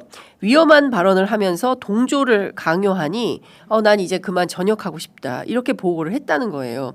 이 사람들 계엄할 것 같다라는 뉘앙스를 강호필 합참 차장은 인식을 하고 있었던 겁니다. 이 보고를 받고 나서 신원식 전 장관이 김용현 전 장관한테 전화해서 뭐 하는 거냐 엄청나게 크게 항의했다라고 전해지고 있다는 것인데요. 그러고 났더니 김용현 장관이 다시 한남동 경호처장 공관으로 강호필 등을 불러가지고 왜 쓸데없는 얘기를 하고 돌아다니는 거냐. 전광훈 목사 등 보수에서도 우리를 여기 극우죠. 보수에서도 우리를 응원하고 있다. 심기 경호 차원에서 그런 걸 가지고 뭘 그렇게 심각하게 생각하냐. 이렇게 마사지에 나섰다라는 것입니다. 그로부터 한 달 뒤쯤인 그해 9월 국방부 장관이 신원식 전 장관에서 김용현 장관으로 교체가 됐는데 요때 신원식 가지고는 안 되겠다. 더 센 김용현을 데리고 계엄을 해야 되겠다. 이래서 교체한 거 아닌가. 당시에도 그런 의심 있었는데요. 느닷없이 신원식에서 김용현으로 교체한 데 대해서 많은 기자들이 취재를 한 바 있기도 합니다. 저 역시도 그랬고요. 이제 확인이 된 것 같아요. 그때 저희들이 했던 추론이나 추측이 맞았다, 옳았다 이런 얘기가 확인이 되는 것 같습니다. 비상계엄 선포문에도 나오지만 내란 속의 윤석열 취임 초부터 비상대권을 꿈꿨던 것이고요. 자신의 반대 세력을 사법적으로 그리고 안 되면 물리력을 동원해서라도 필요하면 전쟁을 일으켜서라도 국민이 죽든가 말든가 피를 흘리든가 말든가 아랑곳하지 않고 무자비하게 자기에게 유리한 그야말로 윤석열 김건희 왕국을 꿈꾸어서 비상계엄을 일으킨 거 아닌가 이런 결론에 이르게 됩니다. 우리 국민들이 손바닥에 왕자 쓰고 나왔을 때 기차에서 사람이 앉아 있는데 그 옆에 구둣발로 다리를 올리고 있었을 때 투명한 컵에 물 대신 소주를 넣어서 들이부어 마셨을 때 알아차리고 이런 사람 대통령 시키면 안 된다라고 고발했어야 됐습니다. 언론인들이 당시 이런 거 알고 있으면서도 그냥 묵과했던 탓에 결국 대한민국 국민들은 비상계엄이라는 엄혹한 사태까지 맞이하게 됐던 거 아닌가 싶습니다. 경우에 따라서는 끝도 모를 전쟁 속에서 정글의 삶을 살 수밖에 없는 그야말로 대한민국 수도 서울이 가자가 될 뻔했던 이런 끔찍한 생각만 하면 매우 기가 막히고 화가 납니다. 아니면 아니다, 틀리면 틀렸다. 왜 우리는 말을 똑바로 못하고 있었던 걸까요? 다시 한번 더 이상 대한민국의 이런 비상계엄 내란 같은 것은 꿈도 꾸지 못하도록 튼실한 민주주의를 만드는데 한 걸음 더 노력해야 될 것 같습니다. 자, 오늘 준비한 퀵배송 여기까지 하겠습니다. 네, 11월 20일 장윤선의 취재편의점 시작하겠습니다. 댓글창에 많은 분들께서 좋은 아침입니다. 네, 오늘 네, 나경원 의원 선고일인가 하셨는데요. 맞습니다. 오늘 빠루 사건 선고일이고요. 지난번에 검찰에서 징역 2년형 선고받았는데 나경원 의원에 대해서 어떤 선고가 나올지, 구형에 부합할지 아니면 구형보다 적게 나올지 500만 원인가요? 의원직 박탈인 걸로 알고 있거든요. 어떻게 되는지 좀 지켜보도록 하겠습니다. 그리고 어제 오후 8시 17분 전남 신안군 장신면 족도 인근 해상에서 승객 모두 267명의 승선에 있던 여객선이 좌초돼서 이게 혹시 어떻게 되는 건가 굉장히 걱정을 많이 했는데요. 밤 사이에 구조 작업을 벌였고요. 다행히도 인명 피해는 없었습니다. 모두 무사히 구조가 됐는데요. 저희들이 이게 해안에서 이런 사고가 나면 세월호 트라우마 때문에 혹시 또 무슨 큰일이 있는 거 아니야? 굉장히 걱정을 했는데 다행히도 인명 피해는 없었다라는 점 말씀드립니다. 그래도 도대체 이런 사고가 왜 자꾸 나는 것인지, 어디로부터 비롯된 것인지 사고 원인에 대해서는 철저한 조사가 필요해 보입니다. 자, 취재 편의점 준비한 첫 번째 소식 우선 영상으로 만나보시겠습니다.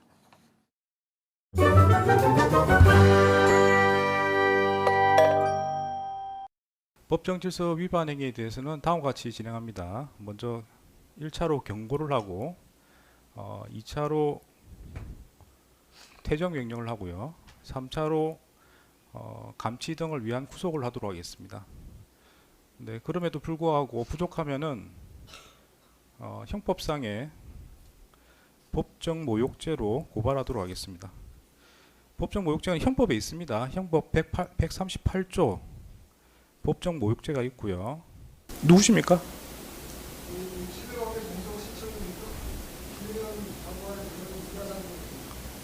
왜 오신 겁니까?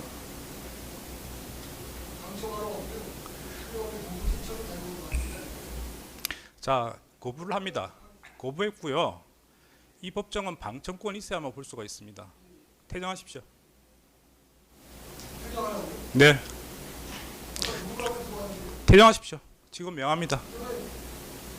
자, 지금 하시면 감시합니다. 나가십시오. 나가십시오. 말씀하시면 감시합니다.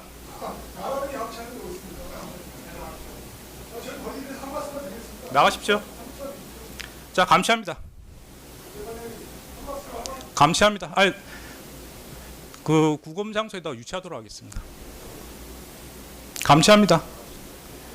옆에 계신 분은 왜 있습니까? 나가십시오.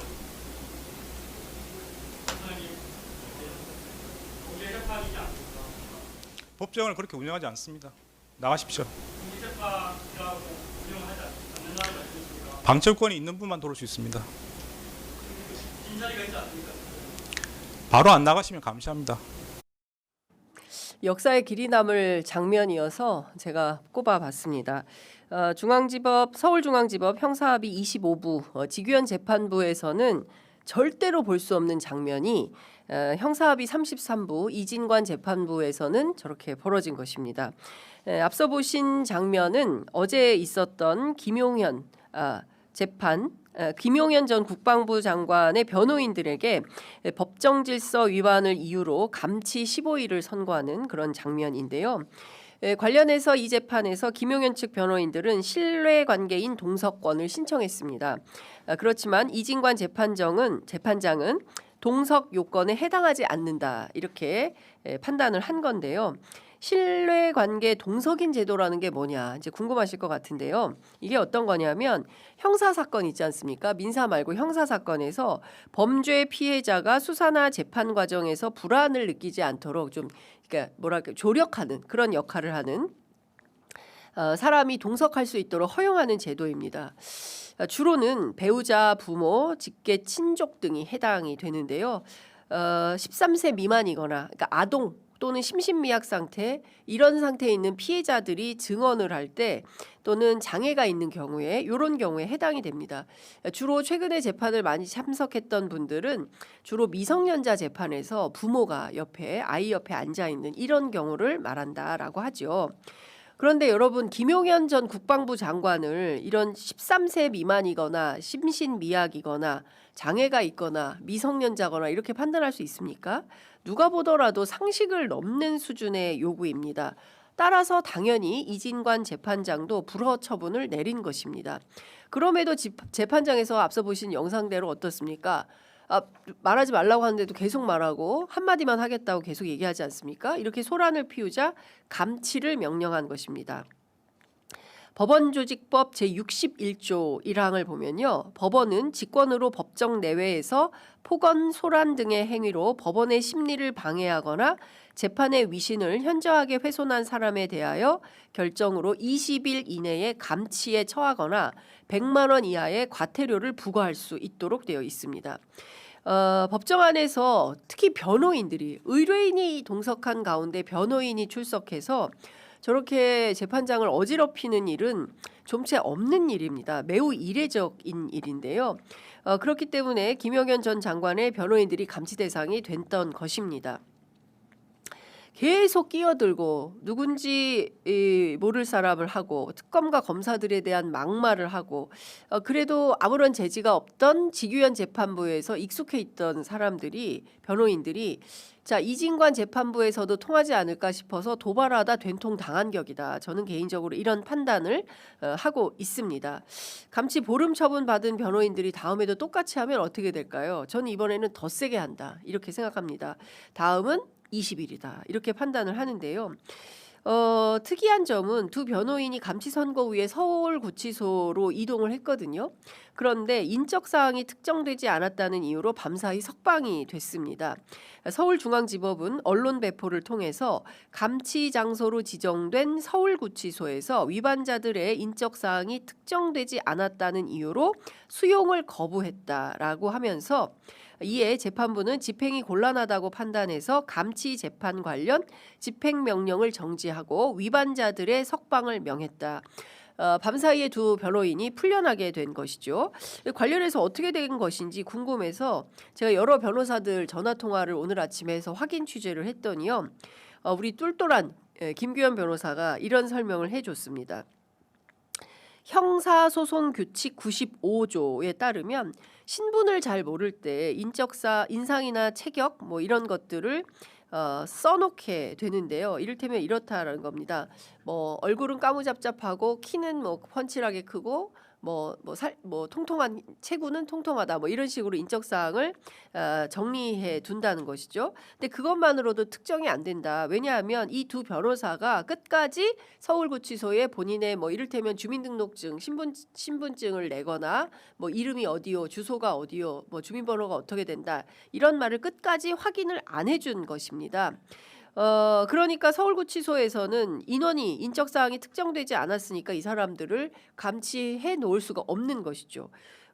대체로 어떤 일 때 이런 일이 벌어지냐라고 했더니 김규현 변호사가 당직 검사이던 시절 얘기를 해주는데요. 노숙자이거나 정신 이상이거나 외국인이거나 이럴 때 잘 안 나온다는 거예요. 발부가 잘 안 돼서 풀어주는 경우가 왕왕 있는데 요거는 법안 개정이 좀 필요하다. 그러니까 예전과 다르게 이게 법 개정이 필요한 사안인데 사진을 첨부하면 되지 않냐. 요새 다 휴대폰에 사진 기능이 있으니까 사진을 찍어서 이 사람이 누구인지를 특정을 해두면 감치할 수 있다. 이렇게 얘기를 하고 있습니다. 관련해서 지금 이진관 판사는 감치 재판을 열 가능성도 있어 보입니다. 이 법원 모독에 해당하기 때문에 여기에서 물러나면 이거 안 된다라는 판단을 하고 있습니다. 김용현 전 장관의 변호인들이 재판 과정에서 상당히 문제적 발언 또는 문제적 행동, 조은석 특검을 향해서는 무슨 시다바리 이런 표현까지 쓰고 모독을 하고 있는 거 아닙니까? 근데 그 제어가 안 돼요. 특히 지규현 판사 같은 경우에는 레크레이션 무슨 행사 진행하듯이 하고 있지 않습니까? 아이고 우리 뭐 점심 다가오는데 뭐 밥도 먹어야 되고 여기 계신 피고인 증인뿐만 아니라 지금 구치소에서 나오신 우리 교도관님들도 이분들도 식사하셔야 됩니다. 뭐 이런 얘기도 하고요. 아이고 오늘 주말이라 들뜨셔서 그런가 뭐 황당무계한 소리를 하면서 제대로 된 소송 지휘를 하지 않고 있어서 이런 망발이 다소 먹힌 측면이 있는데 이진관 판사의 경우에는 그게 전혀 먹히지 않는다라는 말씀을 좀 드리겠습니다. 한 가지 아쉬운 점은 체크포인트가 있습니다. 그 앞서 영상에서 보신 대로 이진관 판사가 누구십니까? 이렇게 물어보지 않습니까? 요때 성명이 어떻게 되시죠? 주소가 어떻게 됩니까? 이거를 꼼꼼히 묻고 감치하세요 라고 했으면 인적사항이 특정되기 때문에 감치할 수 있었는데 이진관 판사도 저런 일이 자주 없다는 거예요. 네. 최소 3년에 한 번씩 저런 일이 발생을 해야 판사들도 인지하고 적절한 대응을 하는데 이진관 판사도 목소리가 살짝 떨리지 않습니까? 당황한 거다. 저 사람들 왜 저러지? 말하지 말라고 하면 말하지 말아야 되는데 계속 떠드네. 이거 어떡하지? 감치합니다 라고 하는 거예요. 법의 단호함. 그죠? 법정의 완고함 이런 것들을 보여주어야 하는데 그게 흔들렸다고 생각하시는 거죠. 저 지규현 재판부를 통해서 그렇지 않고 법정에 위험이 있다라는 것을 보여주는 차원에서 감치를 명했는데 이 디테일이 조금 부족했다 이런 비판은 있습니다. 자, 관련해서 반론 차원에서 김용현 측의 이하상 변호사의 입장문 설명해 드리도록 하겠습니다. 법정 경위가 입정하라라고 안내하여 그 지시에 따라서 정정당당하게 법정에 입정한 상황이었다.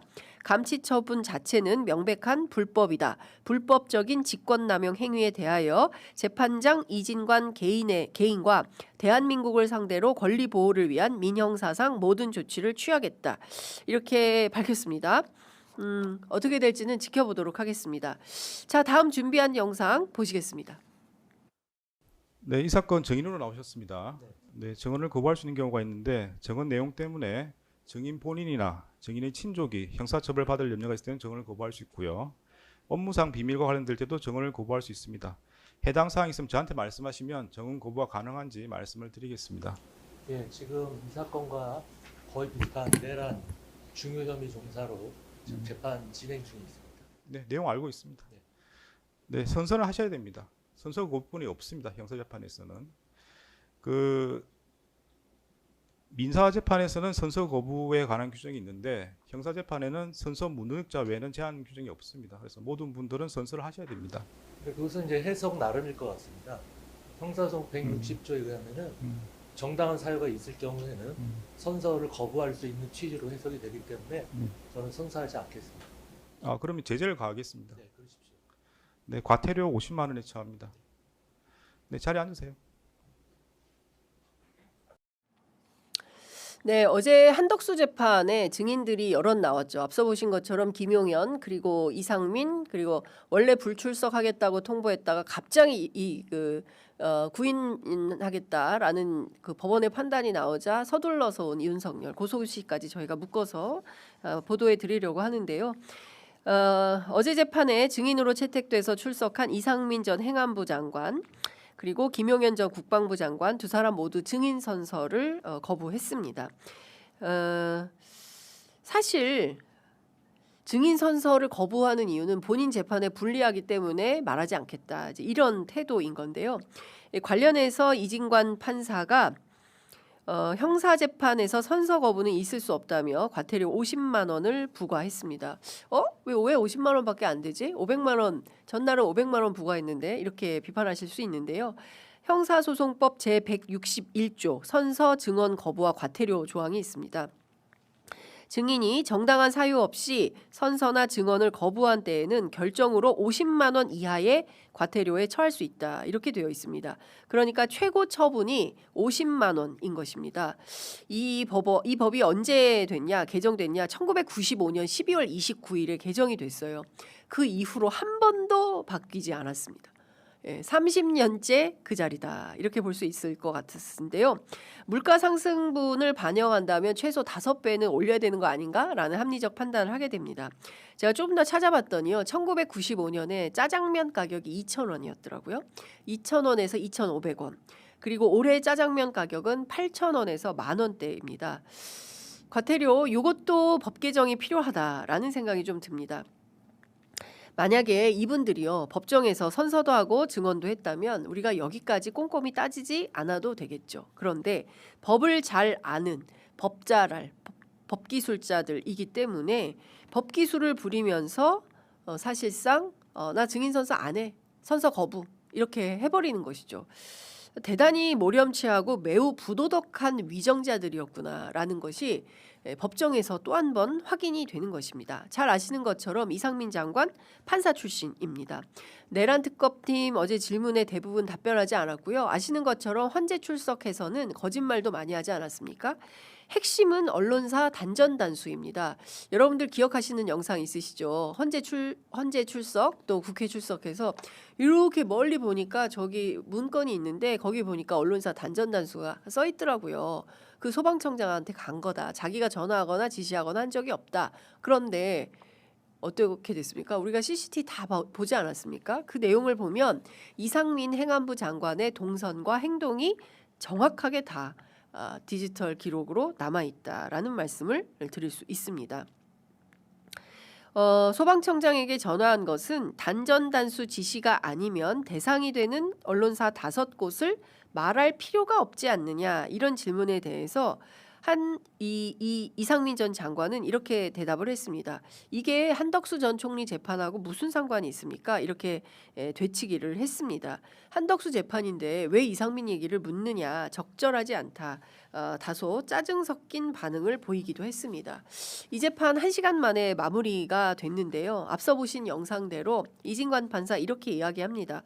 형사재판하면서 선서 거부하는 거 처음 봤다. 사유가 없어서 과태료 부과한다. 이렇게 얘기한 거죠. 관련해서 본인이 즉시 이의 제기했다는 것을 공판조서에 남겨달라. 이렇게 대거리를 하기도 했는데요. 내가 선배고 나도 판사 출신이고 나도 알 만큼 알아. 라는 것을 위용을 부리는 것입니까? 대한민국 법조 엘리트 최소한의 도덕도 없구나 이런 판단이 좀 듭니다. 그 비슷한 사람 한 명 더 보겠습니다. 우선 영상으로 만나보시겠습니다. 아니 저게 기억이 나겠습니까? 답변하지 않겠습니다. 이상민 장관에게 어떤 지시를 내린 겁니까? 추정을 해도 좀 합리적이고 과학적으로 한다면 모르겠는데 제가 이상민 장관에게 별도 얘기할 게 있으면 저 안으로 오라 그래서 얘기를 하지 저 다 있는 데서 뭐라고 얘기를 하겠습니까? 네, 이런 불합리한 추정에 대해서는 답변하지 않겠습니다. 주정인 흥분하지 마시고 네, 흥분이 불합리하다고 생각되시면 답변을 자세히 하시면 됩니다. 당시 상황에 대해서. 저게 도대체 기억날 리도 없고 이상민 장관한테만 별도의 무슨 얘기를 할 것 같으면 안으로 오라 그래서 하던가 저 다 지금 다들 듣는 데서 다 같이 하는 얘기 아닙니까? 네, 다음 이상민한테만 하는 얘기입니다. 명시적으로 비상계엄을 선포하면 안 된다 이렇게 만류한 사실이 있습니까? 아니 국무위원들의 많은 분들이 각자 자기 부처의 업무와 관련해서 이 계엄이 주는 부정적 효과들을 얘기하면서 뭐 반대라는 단어를 뭐 썼는지 안 썼는지는 모르지만 하여튼 반대 취지의 의견 개진들을 많이 했다고 그러셨지 않습니까? 제가 나머지 저기서 지금 저 1년도 다 됐는데 저기서 무슨 다음날 물어보는 것도 아니고 저걸 뭐라고 제가 답변을 하겠습니까? 예. 증인은 21시 51분 47분경 다시 직무실에 있다가 대적견실 옆에 봐주십시오. 아니, 안 보겠습니다. 이제 그만하시죠. 저렇게 얘기해가지고 무슨 답을 하려고 저 장면을 보면 대적견실로 나와서 증인이 시계를 보면서 국무위원들에게 무슨 이야기를 하는데 당시가 그 21시 59분 40초 즉 10시 예정된 계엄 시간을 한 20초 정도 앞두고 지금 상황입니다. 당시에 시계를 보면서 지금 막 국무위원들한테 어떤 얘기를 하는데 저게 어떤 상황입니까? 답변하지 않겠습니다. 예. 다음 좀 하시죠. 예. 댓글창에 정말 지겹다. 예, 저런 사람이 대통령이었다니. 웃어요. 웃습니다. 예. 그 경우에 따라서 제가 늘 드리는 말씀이지만 조성현 단장이 서강대교를 넘지 말라라고 지시를 하지 않았다면 그래서 군인들이 계엄군이 이 서강대교를 넘어서 국회를 장악했다고 한다면 그때 당시에 총을 쐈다면 예, 뭐 총을 쏴서라도 칼을 써서라도 나를 지켜라 이렇게 얘기했던 윤석열, 내란수계의 지시를 받아서 군인들이 움직였다면, 그랬다면 이 국회대로는 피바다가 됐을 겁니다. 예. 그리고 여인형 수첩에 나오지 않습니까? 노아의 방주, 자기들만 살고 나머지는 다 말살하겠다. 이 캄보디아 지식인 학살, 크메르 루즈처럼 킬링피드 한번 만들어 보겠다. 가자 만들 수 있다. 이런 생각을 했던 것 아닙니까? 그래놓고 저렇게 웃습니다. 저 뻔뻔함과 오만함을 어떻게 해야 될까요? 반성하는 기색이 1도 없어요.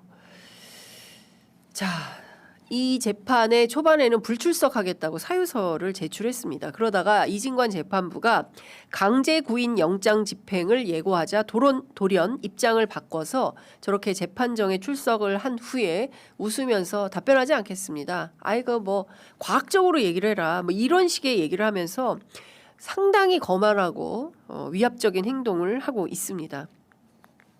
여러분들께서는 좀 어떻게 느끼셨습니까? 궁금하기도 한데요. 내가 1년 전 일을 어떻게 기억을 하냐. 거의 1분 단위로 답변하지 않겠습니다. 이렇게 얘기를 하고 있습니다. 사실은 저희 랩 형태로 한번 답변하지 않겠습니다만 쭉 묶어서 편집을 해보고 싶었는데 제작진들이 피곤하실 것 같아서 제가 그 당부는 안 하고 포기를 했습니다. 특검이 12.3 당일 CCTV를 틀자 그때부터는 저렇게 공박을 하기 시작을 한 겁니다. 한덕수 전 총리가 계엄 선포와 관련해서 재고를 요청한 적이 있고 최상목, 조태열 두 장관도 재고를 요청하는 취지로 말했다. 이렇게 전했습니다. 국무회의에 외관을 갖추려고 국무위원들을 추가 소집하라고 지시한 것 아니냐라는 질문에 내란숙의 윤석열 이렇게 답변했습니다. 국무위원들이 무슨 인형도 아니고 너무 의사가 반영된 질문 아닙니까? 추정을 해도 합리적이고 과학적이면 모르겠는데 이렇게 말하고 웃습니다. 불합리한 추정에 대해선 답변하지 않겠습니다. 이렇게 잘라 말했습니다. 어차피 본인은 내란 수괴이기 때문에 사형 또는 무기징역이라서 나머지 한덕수 등에게 유리한 증언을 해서 풀어주고 그리고 새로운 정치 모색의 길이 열리기를 희망해서 이런 주장을 하는 걸까요? 윤석열 사전에 포기란 없다. 라고 하더니 정말 정치 투쟁으로 끝까지 판을 뒤집어 엎을 수 있다는 망상에 빠져 있는 것으로 보입니다. 이재명 정부가 자칫 작은 실수라도 하면 그때부터 자신들에게 기회가 올 수 있다. 이렇게 오판을 하고 있는 것인데요. 저희들이 취재한 바에 따르면 이재명 대통령은 적당히 내란 숙에 풀어주고 짬짬이 할 생각이 1도 없는 분입니다. 예. 그리고 대한민국 국민들이 그것을 용서하지 않습니다.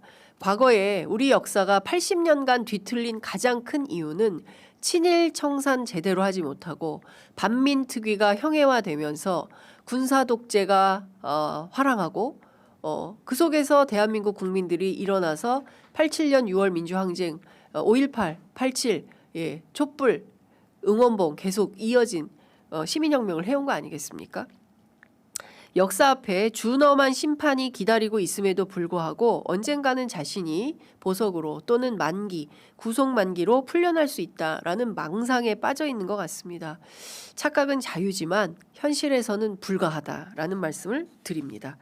자, 마지막으로 준비한 소식 빠르게 가보겠습니다.